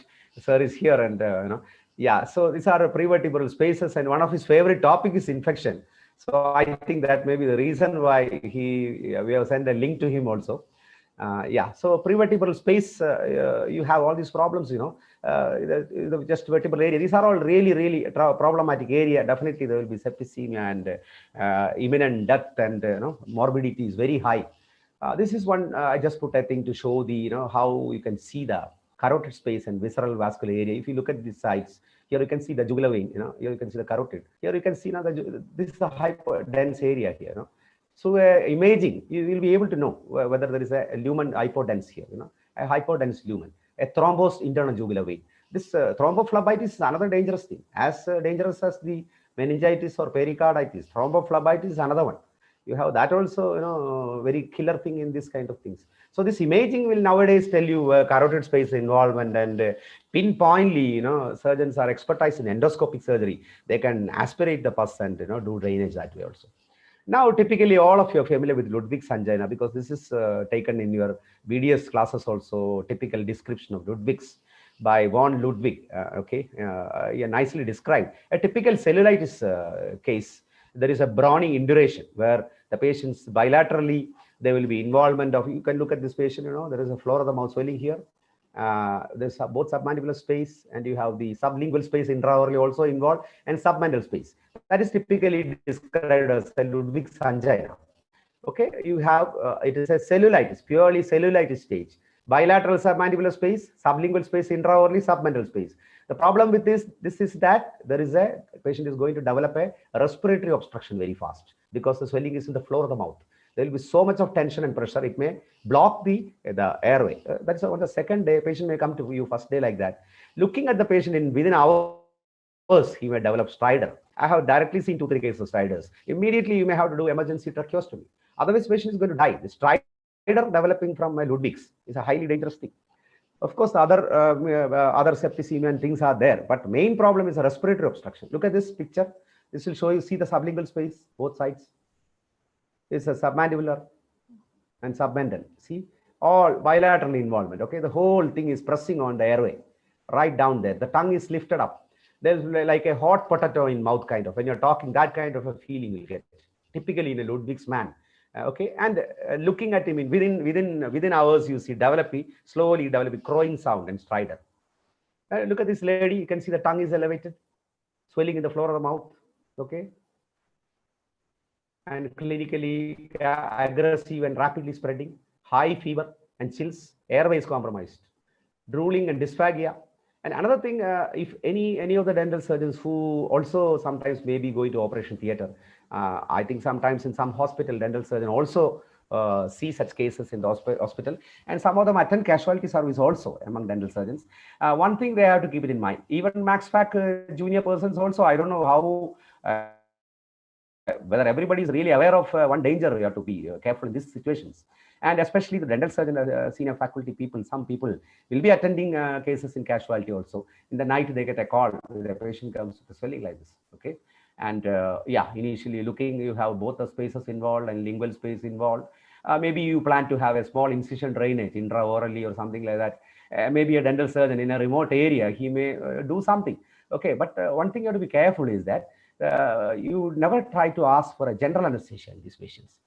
In a center where there's no special devices and things like that, or an experienced anesthetist is not there, they may enthusiastically tell, yes, we will give anesthesia, general anesthesia to the patient, they'll give the muscle relaxant and then try to intubate. What happens when you try to intubate? They will not be able to locate the airway.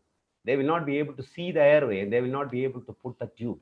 Okay, it is a very fast thing. Okay, the very rapidly developing edema will be visible only when the time the anesthetist try to put the tube. What happens is they will fail to put the tube. If an inexperienced anesthetist there, he failed to put the tube there, and patient is given muscle relaxant at that particular time. The patient can develop all kind of problems and respiratory obstruction and death. This has happened in our area. I remember Thomas sir only telling me one case which happened in Cochin when he was in his early period. He remembered one case when patient had this thing like that, and one surgeon attempted anesthesia, general anesthesia for a Ludwig's, and could not intubate, and the patient died.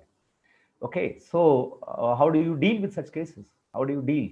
In the casualty, we get these cases. We regularly get it. They come. Ludwig's is a common thing. It comes to us. They will have very immediately stridor developing in the casualty. Okay, and you are the Max Fac surgeon there, and or a dental surgeon may be sometimes present there. You should be aware of the situation. This is happening there, and a Max Fac surgeon also should be aware of the situation. The stridor will develop soon. Patients show all signs of discomfort. There will be BP going up. He will be restless and all. He's slowly developing respiratory obstruction. He will be disoriented. You think that the patient is developing hypoxia. And the stridor comes, that's the time, yeah, there is real respiratory depression. So you will not be able to know what is happening. There is a swelling like that. So that is the one dangerous thing about the floor of the mouth, all swellings, whether hematoma also. In hematoma, infection is not there, but that is also very tricky. So what we have to do is, you don't jump and do the call the anesthetist for trying to intubate. An experienced anesthetist will also not try to intubate. You may have to go for the life-saving measure here will be a cricothyrotomy, which has to be done well below. You do a cricothyrotomy fast and maintain the airway, the patient is saved. If you don't do that in 3 to 5 minutes, you have to be an expert in that, or you should have some training. To a cricothyrotomy is a much more safer thing, but we will never puncture. We are given a sharp instrument in your hand and tell to do cricothyrotomy. We are never puncture because we will be really scared of the anatomy there. But that can be a little more training and all. Cricothyrotomy, even trauma volunteers are taught nowadays in Western countries. So a cricothyrotomy may save the life of the patient in cases like this. And of course, there is an elective tracheostomy or a tracheotomy which should be done. And of course, an anesthetist there or a max fac surgeon or any surgeon can do a tracheotomy. But an anesthetist or a ENT surgeon will do a tracheotomy, and they keep the airway under control. Okay, the airway is sustained and the tube is kept and the patient is saved. Then you can go for your IND and whatever thing. But this is a very important thing you should remember. And one more point in that is you have this abscess will be present in the floor of the mouth. So when you try to drain with a little bit of sedation and things like that, even sedation, you get the pain relief. Usually, sometimes we give some sedation, ketamine or a combination of propofol or this pethidine and all. We do some sort of sedation and try to do the drainage intraorally. This is not talking about the general dental surgeon. I'm talking about the maxillofacial people. And when you try to do that, when you break the abscess, the pus will go to the airway. The patient may be a little bit unconscious because you have sedated him, or you're sedated or you're given anesthesia to him. Okay, it's a respiratory, it's a natural mechanism of coughing out is not there. The pus collection will go to the lungs directly. Okay, if it goes to the lungs, you can have definitely pneumonia, aspiration pneumonia, and these intraoral organisms introduced into the lungs, which is a very strange area for them. The infection will be very difficult to treat. So a lung abscess, an aspiration pneumonia is another thing. And of course, you're not able to get the airway when you try to get the airway, and the respiratory obstruction and death. So that is a dreaded thing about Ludwig's, as well as and don't have to wait for a bilateral sublingual thing and all. A unilateral sublingual space with a unilateral submandibular also can give a respiratory obstruction. It don't have to be a bilateral one all the time. Even that will be sufficient enough to produce a respiratory obstruction. And when they're intubating also, an abscess can break and pus will go to the airway. Now, again, same thing which I already mentioned, the anesthetic implications I was telling you, the antibiotic and IV things and surgical exploration. And typically out of academic thing, typically these incisions of Ludwig's are described like this. You put a wide incision, a patient with a Ludwig's angina. There is no stridor, is a normal kind of man, or the airways retained with by an anesthetist, by a tracheostomy. Then you can go for a surgical thing by a general max fac surgeon. You can do a wide incision from one angle of the mandible to the other like that. That is known as an arrowhead incision. The Blair and Ivy incision. There are people who design a very long incision. The purpose is to relieve the pressure in the cellulitis area. The issue here is cellulitis, not abscess. The issue here is cellulitis, huge cellulitis. Make a long cut that will reduce the tension in the area. So the hydrostatic pressure, which we already told you, it will be relieved. The spread of infection to further area is relieved.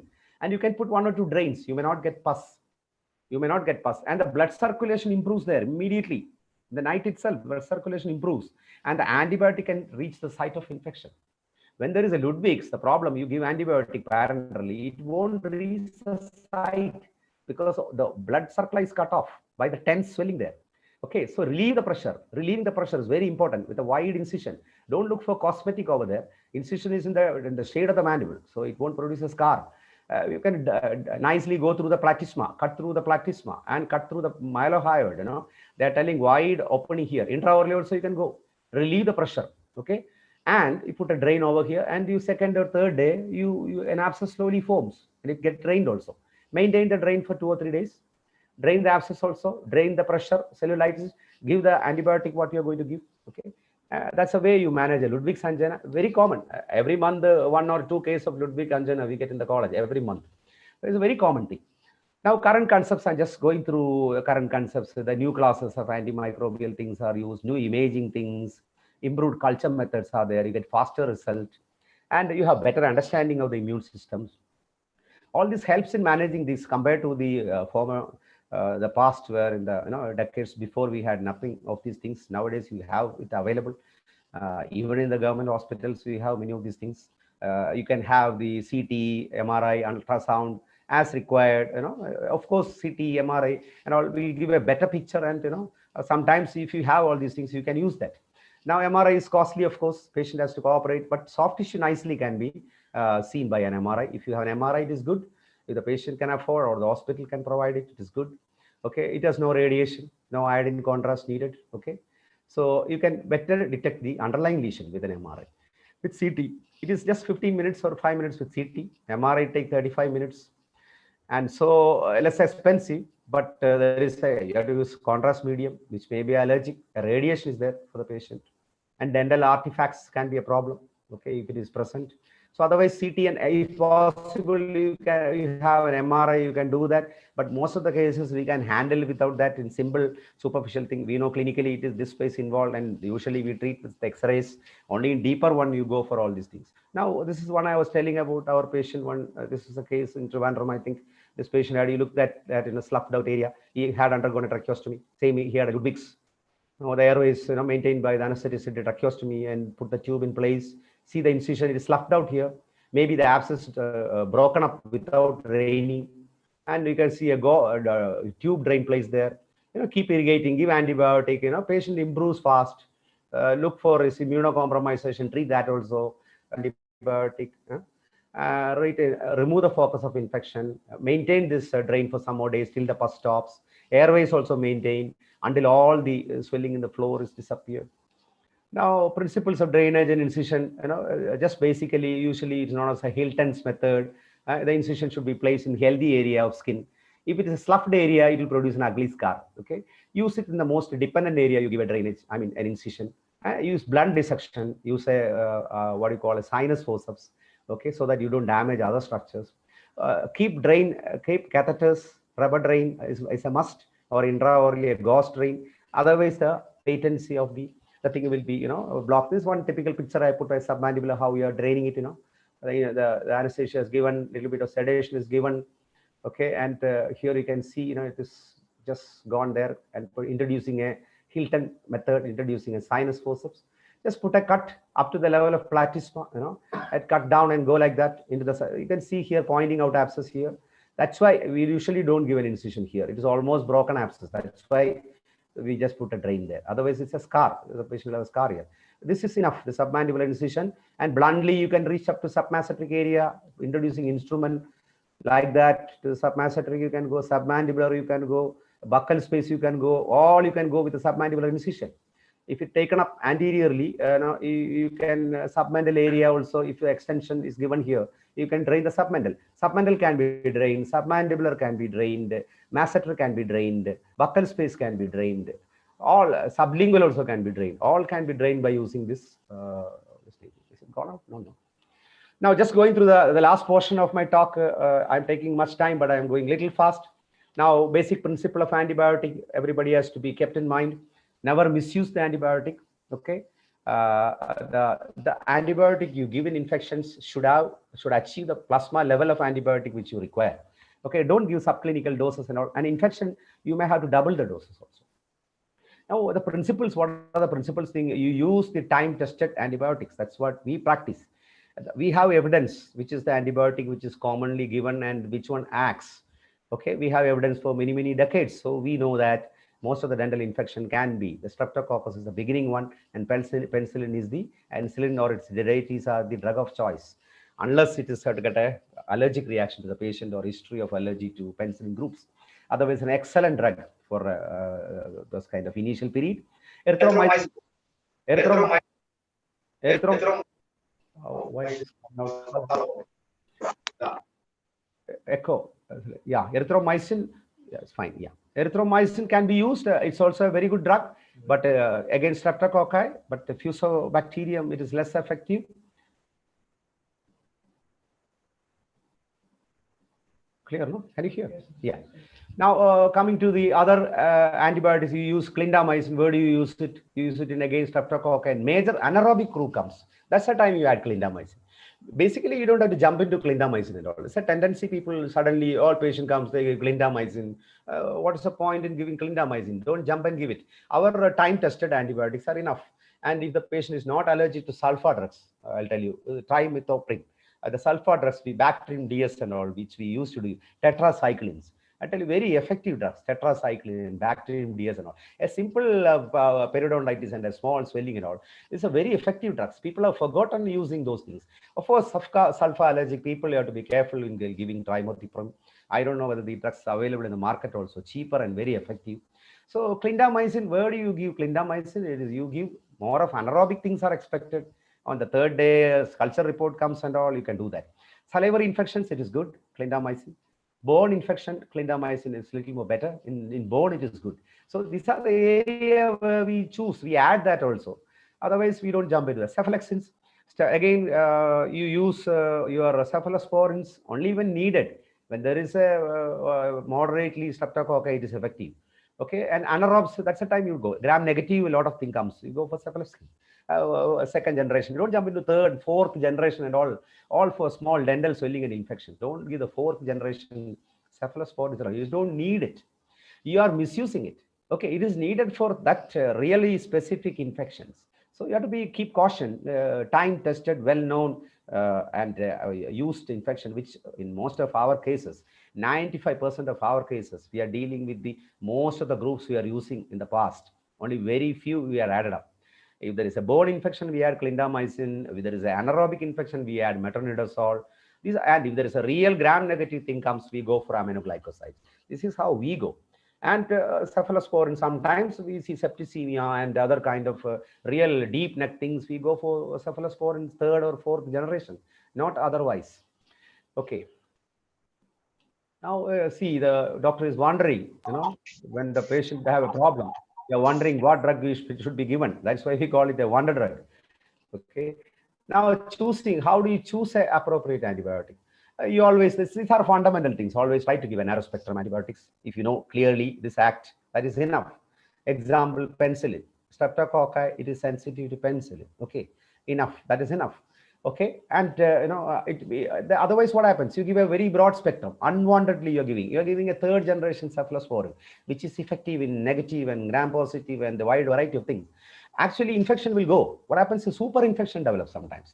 The opportunistic infection, when the other flora is destroyed, will come up. A typical one is our candidiasis, moniliasis, and gram-negative pneumonias. Okay, this is what you give to the patient. You give an unwanted use of a very broad spectrum thing. Other opportunistic infection may come up. Okay, try to do narrow spectrum and use least toxic drug if possible. For example, you have a choice of chloramphenicol and penicillin. It is also effective, but it produces, chloramphenicol can produce aplastic and other kind of things. Okay, so why do you want to use drugs which are known to be toxic? So use in really needed situations, such drugs. Drug history has to be taken, any allergy to the patient, when you're choosing antibiotic. Of course, drug allergy has to be asked. People will have serum sickness, anaphylactic things, and many such things happening. And there will be cross sensitivity. When penicillin is allergic, don't try and jump to give cephalosporin, because they are almost same kind of a penicillinase ring, a beta-lactam. Cephalosporin also will give you anaphylaxis. Don't give that. It will be a tricky situation. Get an opinion, get a drug allergy testing and tell which is safe, and then give that. Now, toxic reaction, identify the drug and precise reaction. Sometimes patient will have unknown fever after antibiotic. It could be due to the antibiotic. Okay, so pharmacologically, you also be a good idea and update yourself and choose the antibiotic with a lot of wisdom.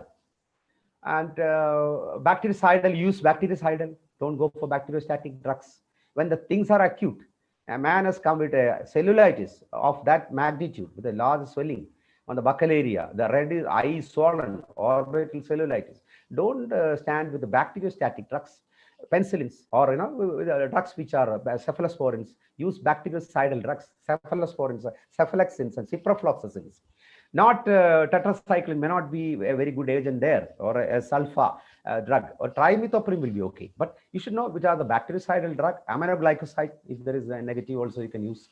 So see that better use an acute infection and severe cases, go for bactericidal, narrow spectrum, and combination using when to use combination, that we will come to that. Now, antibiotic with a proven success. That is one thing we are in our practice, what we do. Don't get fancied by the new products of antibiotic available in the market. People will pressurize you to write that and try this. And there is a fancy thing that, oh, I write these great antibiotics, I'm not a surgeon in this area. I'm coming from, I have that training, this training, and I give high-end antibiotics. Some people give that. Okay, so that thing is not a very healthy thing for the practice. Go for the time-tested, effective, cheaper drugs to the patients. Now, cost, of course, the surgeon has to keep the cost of the antibiotic in mind. If you can handle with a less cheaper drug, which is equally effective, definitely no point in writing the other drugs. Now, again, drug dosage giving is a problem. Patient, when you give OD tablet, 80% of them take. Even doctors, we don't take 3 times or 4 times. We skip 2 times. We take out the doctors, and we goes out easily. Just taking, we skip the 3rd dose. So patient, no wonder they also skip. And economic reasons, they may not buy full course. They may just take for 2 days. The pain is gone. They will stop the antibiotic. These are the tricky situation. That's a problem. And they come with us, later on with a more fulminant infection. So correct dose for the correct days, 3 to 5 days has to be taken. And look at the compliance of the patient. 3 to 5 days, 50% take. Given for 7 days, 20% only take it. Okay, OD 80% take. You give QID only 35% take. So these things you can add. Better. A BD patient may take. And some occasion things we have to. For example, whether your Ramzan times patient won't take a tablet in the daytime, so you can make it BD. Choose those things. Such things are there, but more beyond that, you should be using it specifically with a target, with a narrow vector, with the time-tested knowledge of that, with evidence-based thing. Everything is evidence-based nowadays. It's evidence-based industry. Like a wine, you get more and more experience. The treatment will be better and better. It's like wine.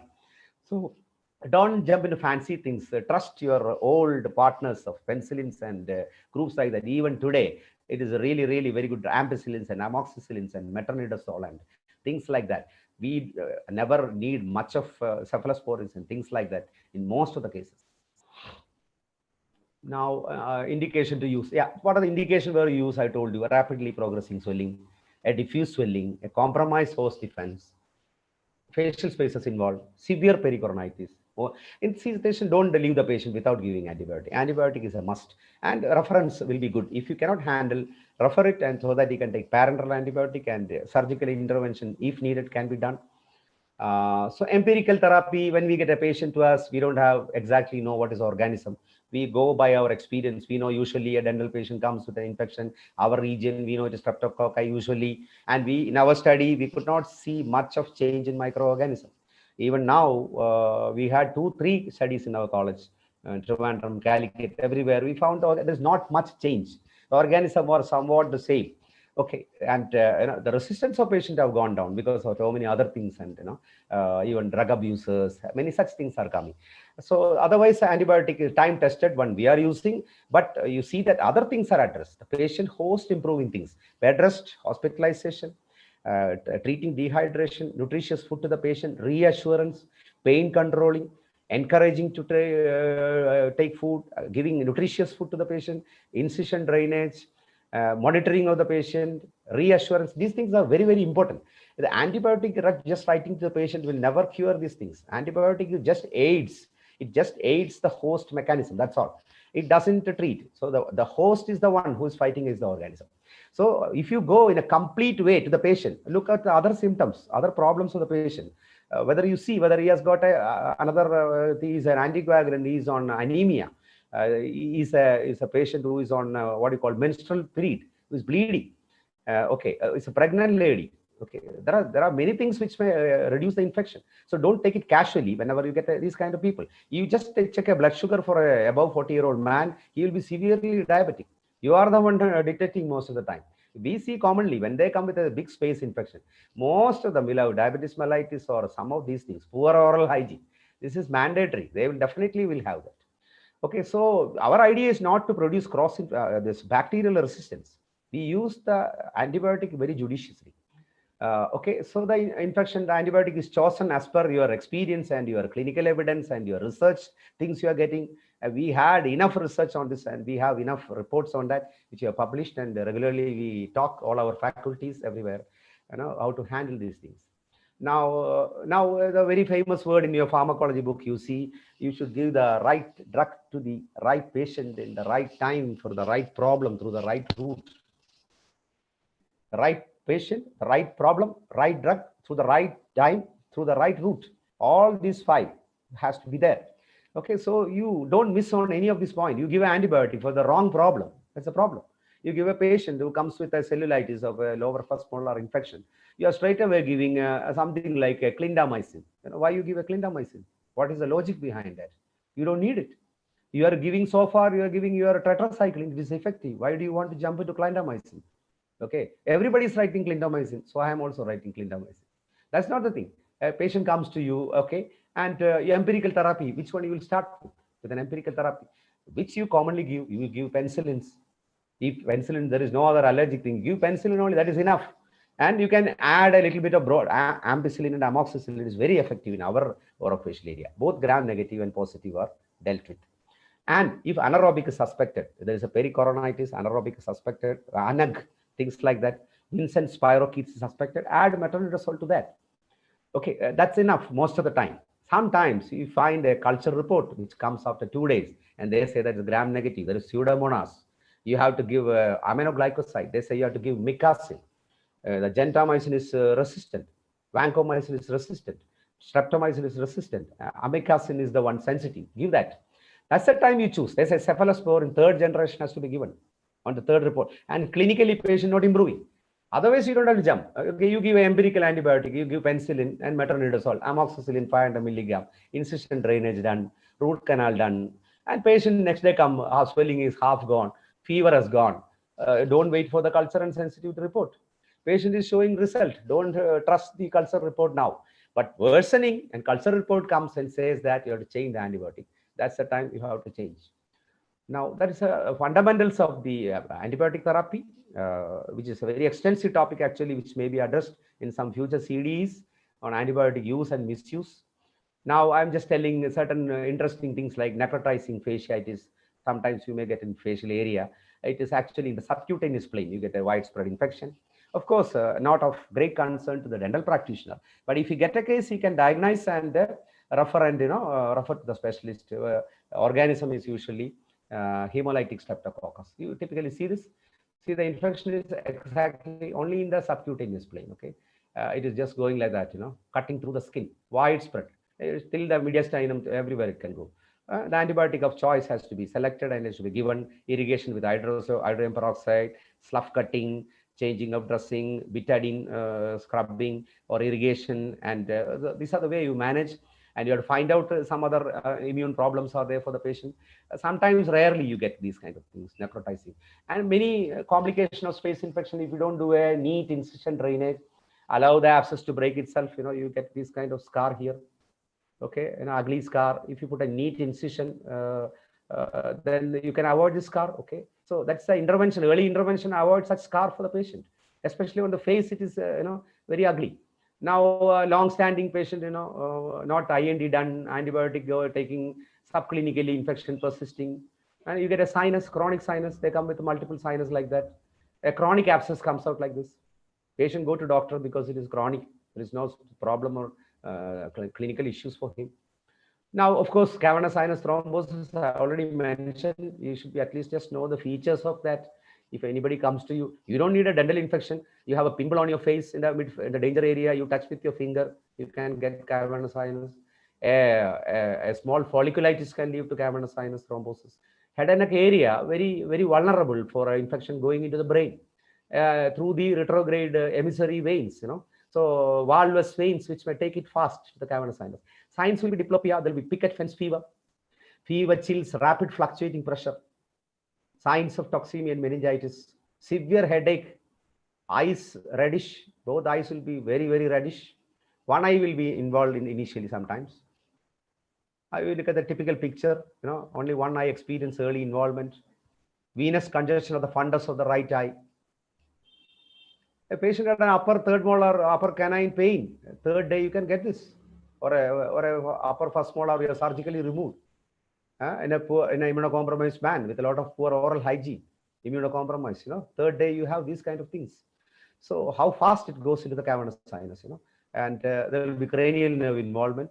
As if you know the anatomy of the cavernous sinus, you know which are the nerves which can be involved.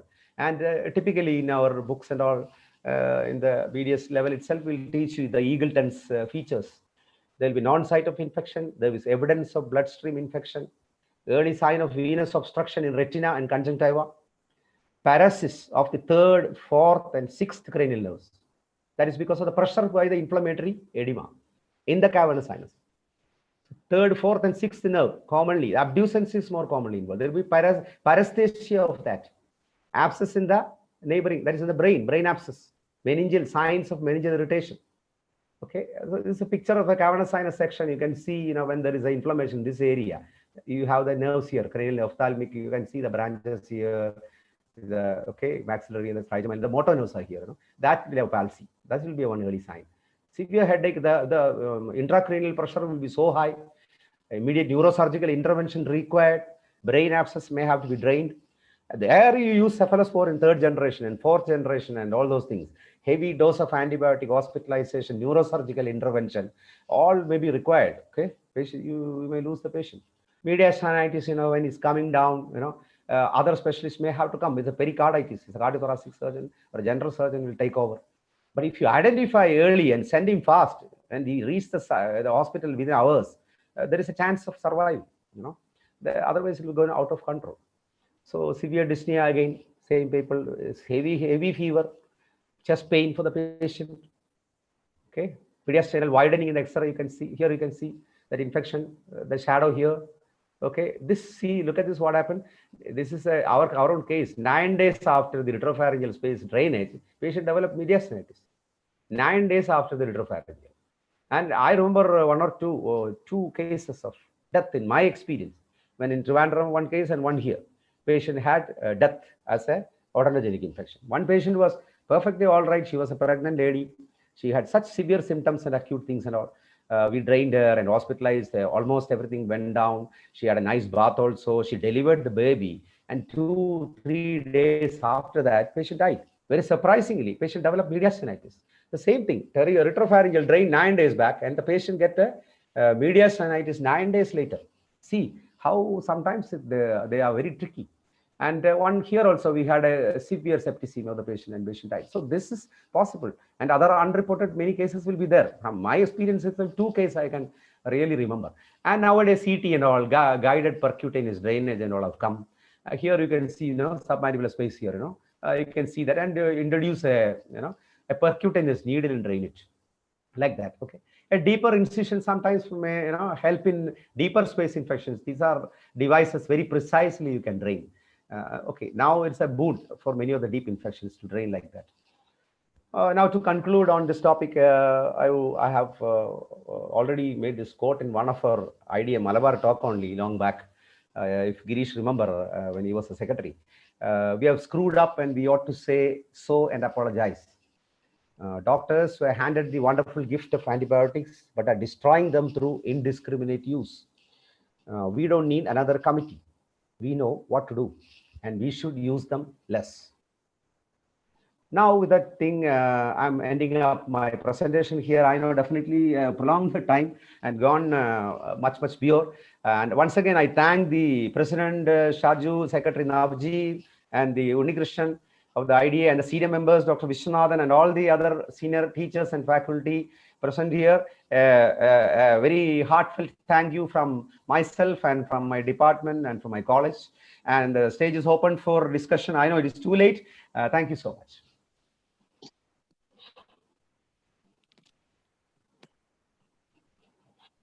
It was a wonderful session. Panelists, if you want to add something.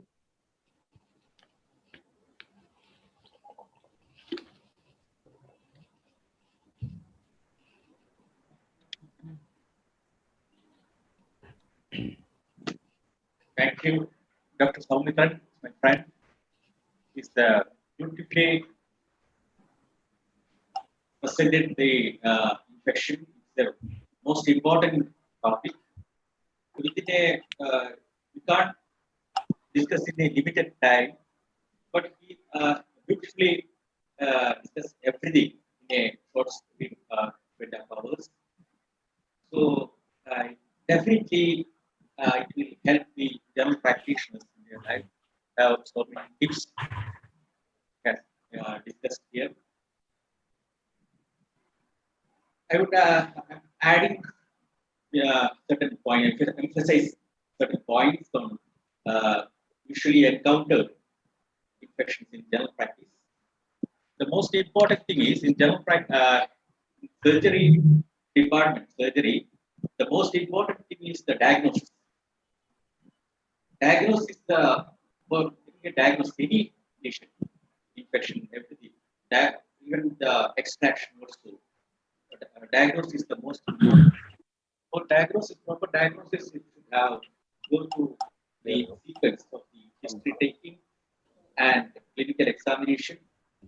In case of the infection, usually most of the general practitioners, they are indiscriminately prescribing the antibiotics in toothache also.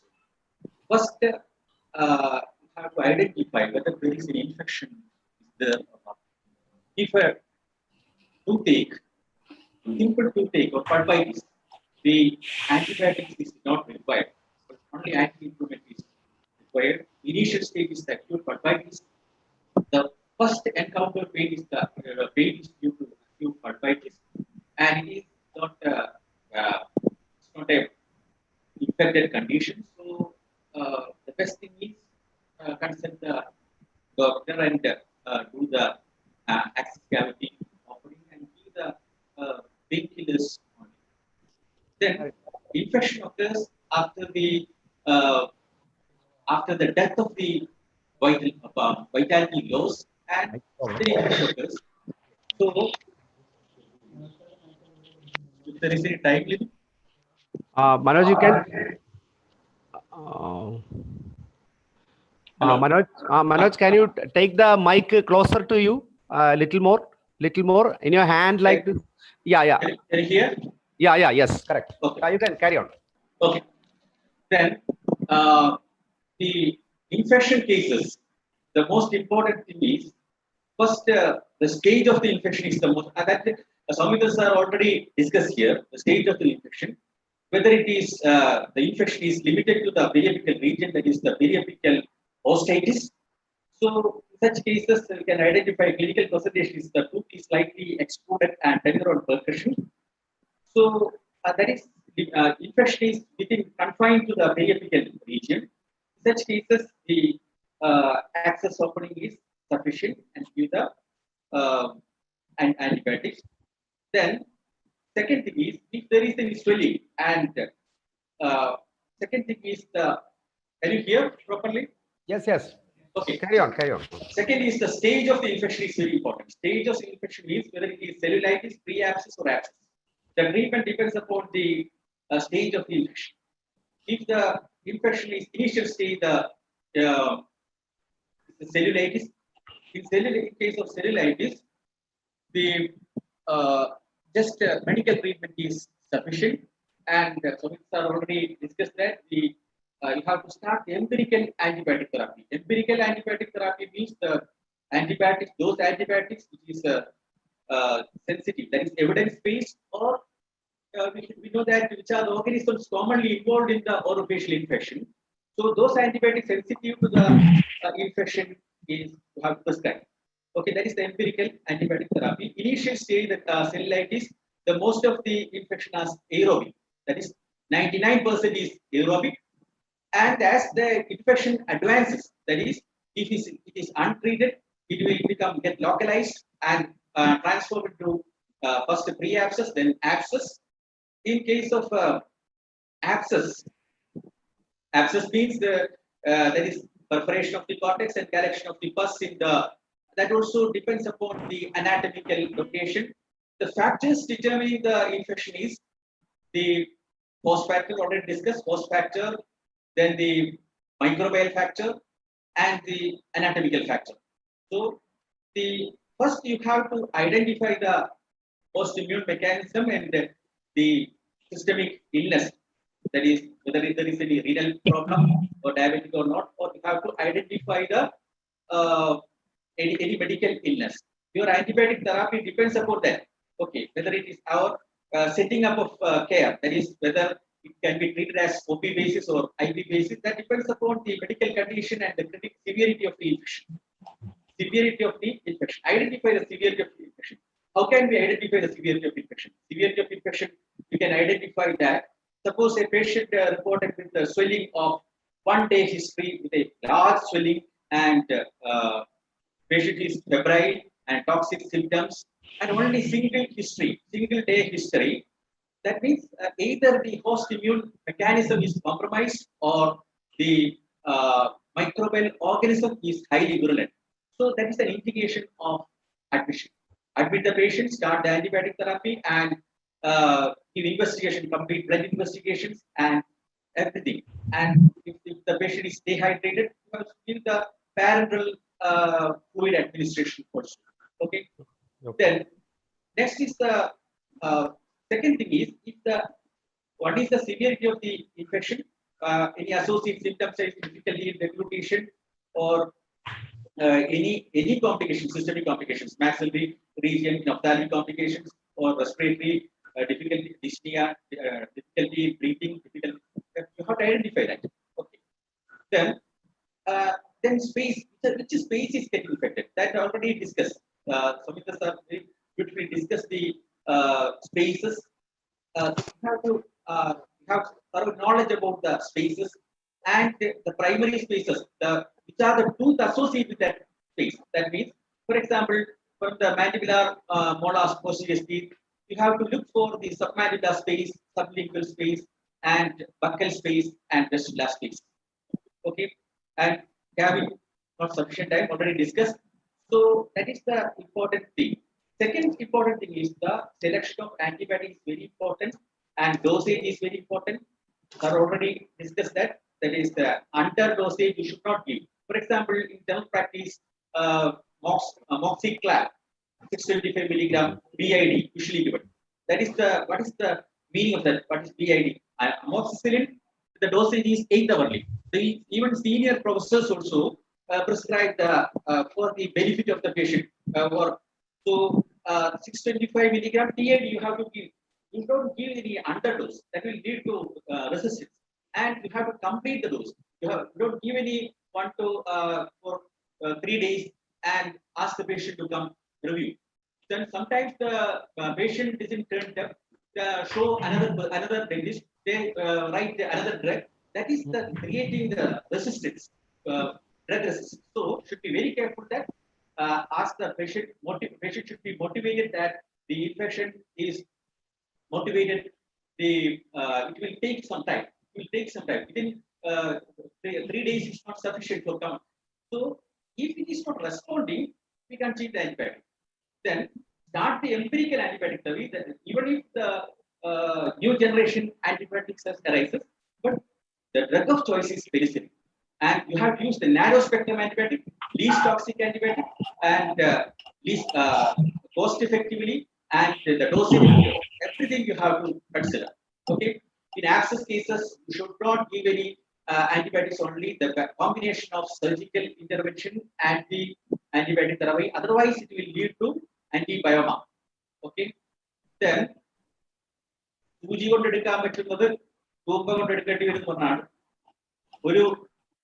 infection, periapical infection, whatever is treated illegally, will lead to complications like morbidity and mortality also. From all the spaces in the maxillofacial neck are contagious. From one space, if it is untreated or improperly treated, from one space it will extend to the other space, and for example, from mandibular infection, third molar infection, first extend to the submandibular space. From submandibular space, extend to the pterygomandibular space, then lateral pharyngeal space, from the retropharyngeal space, and directly extend to the chest mediastinitis, and that will lead to morbidity and mortality also. So you should, my humble request is you should know the thorough knowledge, anatomic knowledge, and you should have go through complete history taking and clinical evaluation. And if it is not in your limit, refer the patient to maxillofacial surgeons. The most common, the layman that usually consult the medical specialties like ENT surgeons and general surgeons. I don't think they should know all the spaces around the maxillomandibular region. So many cases referred from the untreated. That is in submacetic space, their diagnosis is parotid space. You can definitely differentiate the parotid space and the submacetic space. And Soumithran sir already discussed that. What are the difference between the parotid space and the submacetic space? They are only everything is parotid space. It is not parotid, it's the submacetic space. And if there is any trespass, you should consider the masticatory spaces, that is pterioventricular space, submacetic space, and the temporalis space. If it is in the macetic space or the pterygomandibular space, the infection arising from the lower deep posterior and temporalis space, most commonly encountered from the arises from the maxillary posterior. This time is too late. That is very limited time. Thank you. Thank you, the office bearers of the IDA, Dr. Shaju, my friend Shaju Mandodi, and Dr. Navjeev Raj, and Undi Krishnan, and also and all the faculty, all the and the hello. Yeah. Yes. Audible. Thank you so much. Yeah, very relevant points mentioned by Manoj. Yeah, that's what what usually happens in the practice. Yeah, Prasanth, you can have something from your side. Yeah, sure, sir. Soumithran sir, thank you. Am I audible? Yes, Prasanth. Okay. First of all, thank you, IDA Malabar branch and officials, Dr. Shaju, Dr. Unikishan, Dr. Navjeev Raj, for giving this opportunity. And sir, this is an excellent topic you have done today. One of the best lectures I heard on infections. I would like to add few points on clinically. I'm not taking too much time, just few clinical points. One thing is, infection can be graded from 1 to 4 based on the severity. So what I'm telling you is that any oral infection which is limited to oral cavity should be graded as 1, and which is very important to the surgeons as well as the dental surgeons, because any grade 1 infection is of a low risk to airway. Grade 2 is anything with like what you call other space infections involving the mesenteric space or any other secondary spaces, where the severity of airway compromise is moderate. While it comes to retropharyngeal, parapharyngeal, all, including Ludwig's angina, the severity is graded as grade 3, and anything involving the danger space and all these pivotal space as grade 4. But that has to be, because that's very important clinically, because when you see such patients, you should see that airway compromise is the biggest danger in space infections, especially when it comes to Ludwig's and all. Another thing is that to all surgeons, even dental surgeons, make sure that you do a culture and sensitivity. Take the pus, set it for aerobic and aerobic culture. Please do that. It's very important. Another thing I think I would like to emphasize is, I think Soumithran sir forgot to tell that about the IV fluids and rehydration of the patients. It's very, very important. And another thing is that my take on these kind of infection cases, especially severe cases of infection, is that use IV antibiotic, combination of IV antibiotics, not one antibiotic, because we do not know what are the kind of virulence of organism. We don't know what are the state of the host immune system. We have absolutely no idea. So combination of antibiotics is always better. Sometimes it could be most acute cellulitis is mostly aerobic like streptococcus, but it can be an anaerobic also involvement later on. So better to use a combination of antibiotic. That is one thing. Another thing, this is one question to you, Soumithran sir. Like, if suppose the patient has got an airway compromise, will you use steroids? Will you use steroids? Suppose yeah. Okay, yeah, that's a very interesting question. Yeah, See, only in life-threatening things only you go for a steroid. What happens is what our basic learning when we do our oral surgery, post-graduation, all. When the patient comes with a, say, like what do you call this, our sublingual space or submandibular thing and all, there's a tendency from the ENT side.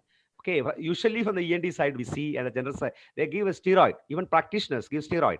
The problem is that it may give definitely some real well-being to the patient and pain reducing everything. The problem, the symptoms will be completely masked. And the typical word given in the pharmacology book is there is fire under the umbrella.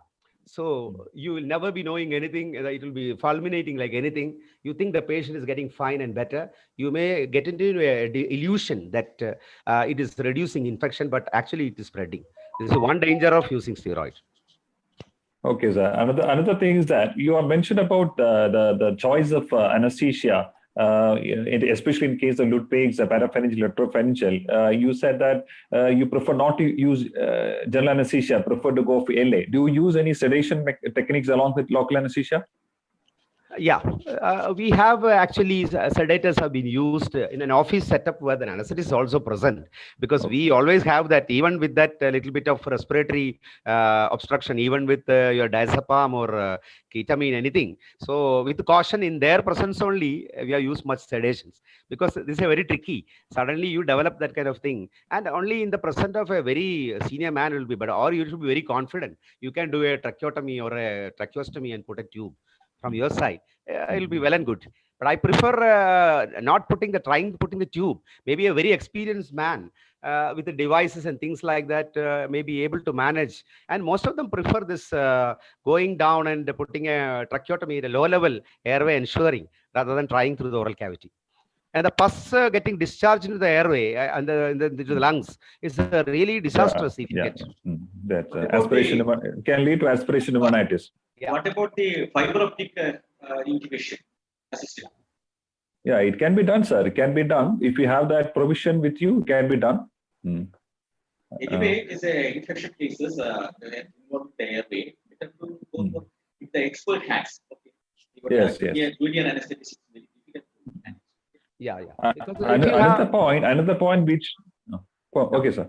Yeah, another thing is, as Manoj said, if you have set up like that with fiber optic and experience anesthetist with you, definitely you can try. Otherwise, most of the places don't have these kind of things. Then the problem comes.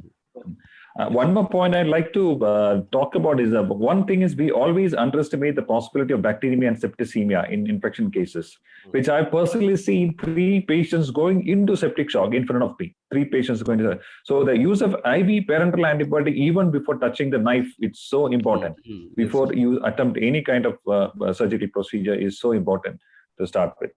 Okay. I think probably, I think you covered, sir, almost all the topic you have covered, including necrotizing fasciitis. Probably one area I think you missed was orbital infection. Can you just have any experience of orbital infection? Yeah.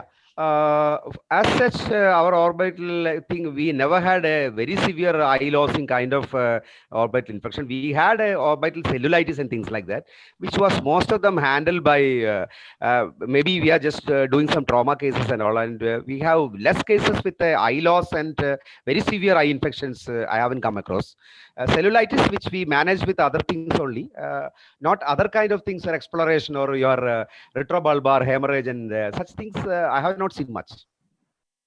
Manoj, sir, any from your side, sir? I had an experience of septicemia in 3 more cases, and which has occurred from referred cases by the improperly treated fracture of the mandible from expert, and fixation is not stable. So can you keep your mic closer? Yes. Not audible. Yes, I have one case 4 years back with improperly treated fracture mandible from elsewhere, and patient reported with the Ludwig's angina, and patient is diabetic patient. Then ask them, his wife is a staff nurse, so we advise the parallel administration and admission. She's not willing for that, and come back to home. And from there, she took the parallel medication. The second day, patient reported the ED with severe hypotension, bradycardia, and blood investigation, the shooting of the liver function test, RFT, there is the creatinine 8, multi-organ failure. Anyway, we can save the life with the life-saving antibiotics.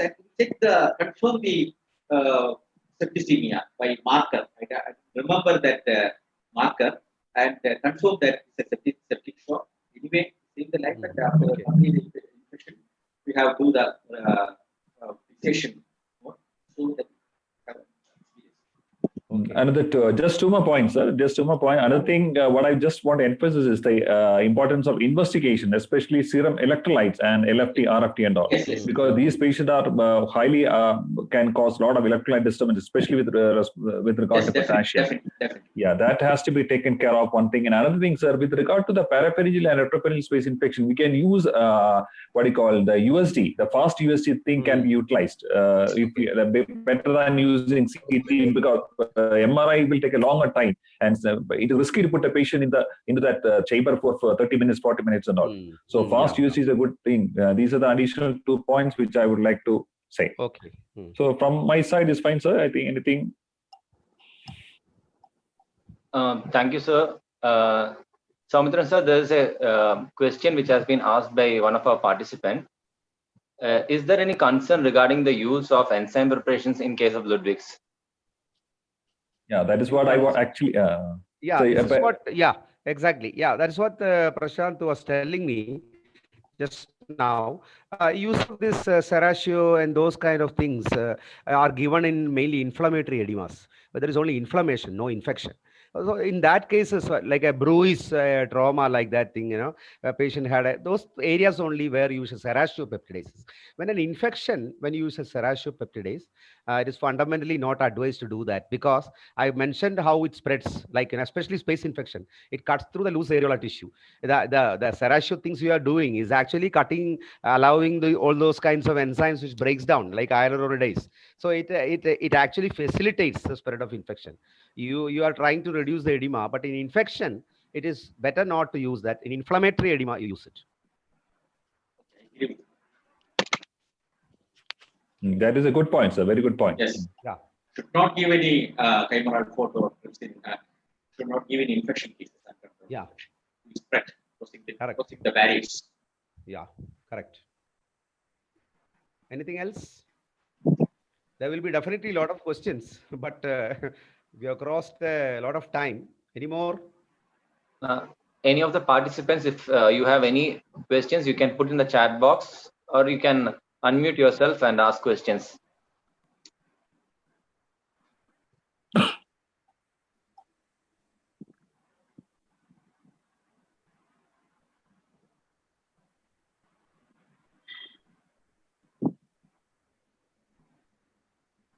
Maybe everybody will be saturated with the long lecture, and will be difficult to concentrate for more hours. Any questions to either me, Manoj, or Prasanth, who are ready to take any questions? There is one question in the chat box. Yeah. Is there any concern regarding the use of enzyme preparations in case of Ludwig's?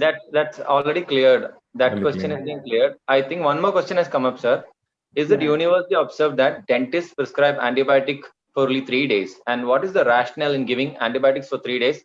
And what should be the duration of antibiotics? So it's regarding the antibiotics. I think Prasanth. I will answer, sir. See, one thing, I don't know who has asked this question, but nowhere in the literature, in any pharmaceutical literature, it's mentioned that you should give the antibiotic for 3 days or 5 days or 7 days. Normally, we give antibiotic for 5 days, assuming that the disease can be get controlled within a period of 5 days. So ideally, when you give an antibiotic for 5 days, make sure that you recall the patient on the second or third day and reassess the patient. The patient is not getting controlled. Don't immediately withdraw that antibiotic already you have given. Don't do that. Try to give it, add an antibiotic and see, recall the patient up to 2 days. And always make sure that when you give a combination of antibiotic, you try to give bactericidal. Don't try to combine bactericidal and a bacteriostatic, because there is no point in trying to give a bacteriostatic. Already you have killed the bacteria. That's the point. So these are the things which you have to take into consideration. So you can start with narrow spectrum. If you're not getting under control, you can go add up an antibiotic. That's called a synergistic effect of antibiotic, added factor of antibiotic. So nowhere it is mentioned how many days, but normally empirically we give it for 5 days, assuming that the infection can be controlled within 5 days. If the infection is not getting controlled under 5 days, you have to extend the antibiotic for 7 days or even more than that. For example, I'll tell you one example. For UTI infections, normally give it for 7 to 10 days. Urinary tract infections, give it 7 to 10 days. Why? Because there's a persisting infection by gram-negative bacteria like E. coli and protease and all those things. So I hope I answer that question. That's true. Correct. In a hospital-based infection, it will take more than 10 to 14 days to give the antibiotic and pseudomonas, etc. For Helicobacter, better to give the minimum 2 antibiotics sensitive to the pseudomonas. So there is no specific time. Better to give, if there is an access, it is give the cultural sensitivity test. After getting the result, must start the empirical antibiotic therapy, and culture negative can stop the antibiotic. In case of space infections. Okay. Yeah. Now I have seen one question in the chat. Dr. Madhavan Gutti has asked how this habit has come then. Why the dental surgeons write 3 days and we get a name, like we are the people write for 3 days kind of professionals. How we got that name? That's what Dr. Madhavan Gutti, I saw on chat. Yeah, what's the thing on that? Ignorance, sir. Maybe we are unaware. Ignorance, yeah, we are unaware of that real course, and many of them are unaware of how to write drugs and antibiotic, how many days. That's a problem. It's basically, pharmacology wise, the training or ignorance, as Prasanth said. One more thing I will like to say, because one of the common mistakes, can I add one more point? Yeah. Can I add one more point? Yeah. Yes. So the thing is, one of the common mistakes dental surgeons commonly make is when you prescribe antibiotic to children. Normally, what happens is that what is an adult? Adult is somebody who weighs 40 kilograms. Suppose it's a 30-year-old child comes to you who weighs around 45 kilograms. You have to treat that person as an adult because he has crossed the 40 kilogram mark. Suppose a child of 3 years come to you with a weight of around 15 kilograms. So you have to calculate that dose and give. Don't just give 125, 250 like that. You keep it in a book. How many milligram per kilogram is each antibiotic? For example, cefixime is 8 milligram per kilogram. Suppose a child of 10 kilogram comes to you, it is 8 into 10. That is around 80 milligram you have to give per day. So what is the frequency of cefixime? Twice a day. So you have to give 40 milligram in the morning and 40 milligram in the night. So like that, every antibiotic comes in milligram per kilogram per day. So please note in a book the value and the dosage of each antibiotic commonly prescribed by dental surgeons. So don't write just 125, 250 like that. And in the bottle is very clearly written 125 milligram per kilogram or 250 milligram per kilogram of amoxicillin will be clearly written. So accordingly, you calculate and give the antibiotic. Especially dosage to pediatric people has to be very carefully given. Cannot be taken for granted. Exactly. And one more consideration, see, the medical patients systemic consideration also. In elderly people, we are writing before writing the antibiotic or analgesics, whether any renal function is normal or the liver function, LFT, and have check, better check. Otherwise, in our practice also, you can see that some patients after checking the reactant level should not use any indiscriminate use of the NSAIDs in the renal failure patients. Better to use the morphine derivative like Prasanth Paniker. Okay. Yeah. Can I just add, sir, one more point? Yes. One point. Just one thing, see, everybody take care of is that, see, somebody comes with an increased RFT. For example, says serum creatinine is around 3 milligram. So don't give those antibiotics which are renally cleared or renally metabolized. So try to give antibiotics which are metabolized in the liver. If you have a raised LFT or abnormal LFT, try to give antibiotics which are metabolized in the kidney, and vice versa. If you have both compromised, liver and renal function is compromised, then we will have to take a different call. So make sure that what all antibiotics are renally cleared, what all antibiotics are hepatically cleared. So we are safer to give, we will be in a safer side if you do such a procedure. Okay. Okay. Yeah. So one question, another one from Ikram or Madhavan Kuti. Now the combination of amoxicillin with the cloxacillin, whether it is required, what is the role and things like that. So Yes, for yes. that, cloxacillin is used in penicillinase resistant organism if present. You can give Yes, yes. cloxacillin. That is how Yes. you add. Yes. If you have no evidence of a penicillinase resistant organism, you stick with the amoxicillin. That is enough. Yeah, but these days a good number of organisms are penicillinase resistant. Yeah, but when a trivial small infection comes to the dental pain and small swelling, usually there is no need to add it. Yeah. As a dental practitioner, amoxicillin itself will give you good result. As Prasanth was telling, see the dose properly. They are taking it 3 times properly, and you address the other issues also. It will act mostly. So there is one more question regarding, is there any protocol like remove the foci of infection first or start the antibiotic therapy first? What is the actual protocol, sir? Manoj can tell that. Okay. If the patient is not immunologically compromised or any other systemic infections, we can remove the foci of infection on the day. You have to assess the severity of infection. That if it is a fast-spreading infection, should be very careful. Or if it's a chronic infection, I have already told earlier that the infection with 1 week history or 2 week history, no problem. It's a mild infection, so you can extract the tooth. If the patient's immune status is good or medically sound patient, you can remove the tooth on the day and give the antibiotics. Better to give, we are safer practice, better to give the antibiotic under antibiotic coverage.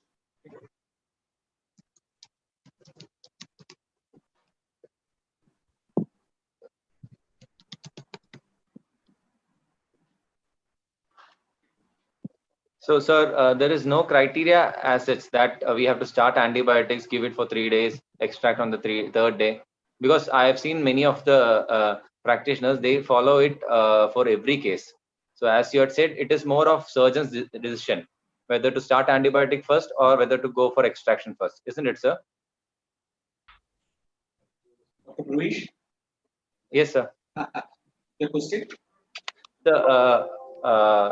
There is always a concern that many of the practitioners they tend to give 3-day antibiotics, then do the procedure, or some of them do the procedure first, then start the antibiotic after the procedure.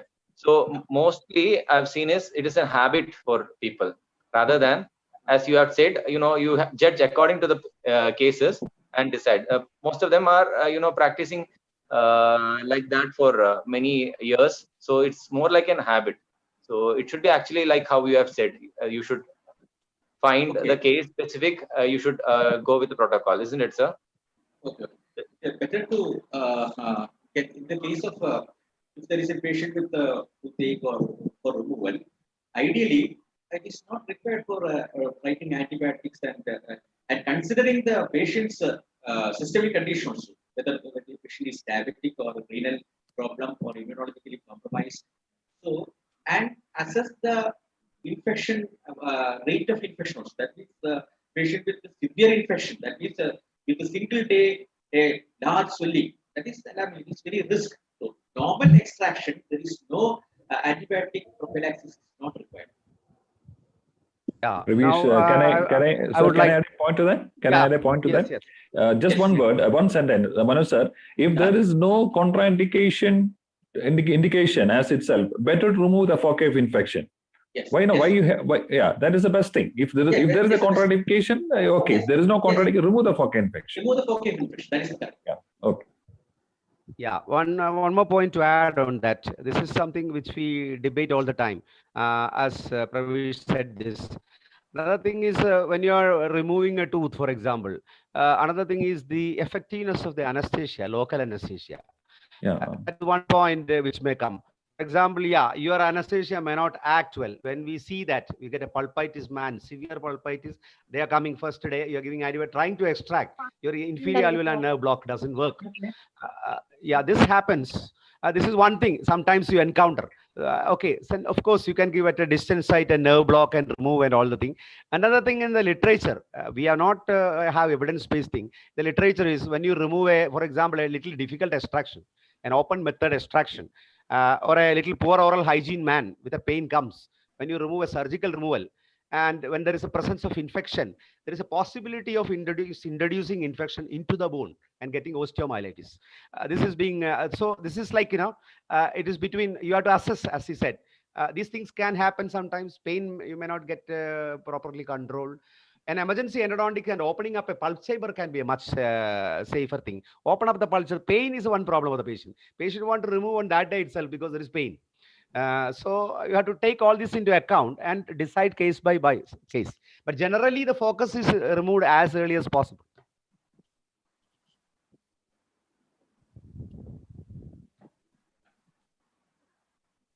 Anything else?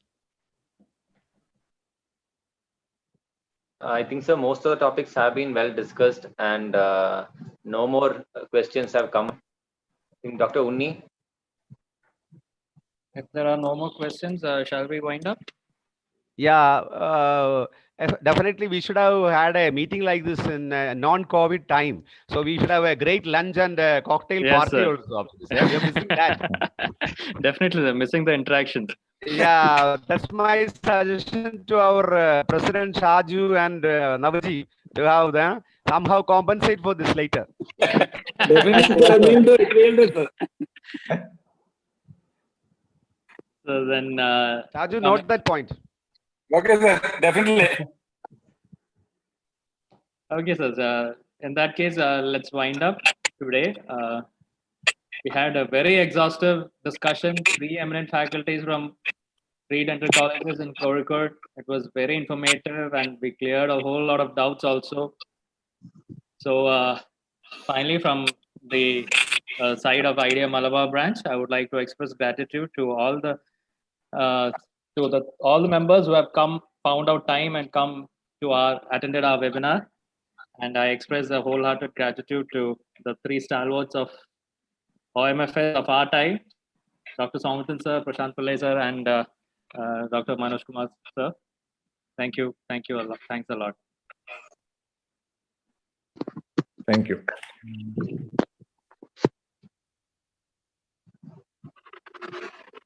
Shall we end the meeting? Yeah.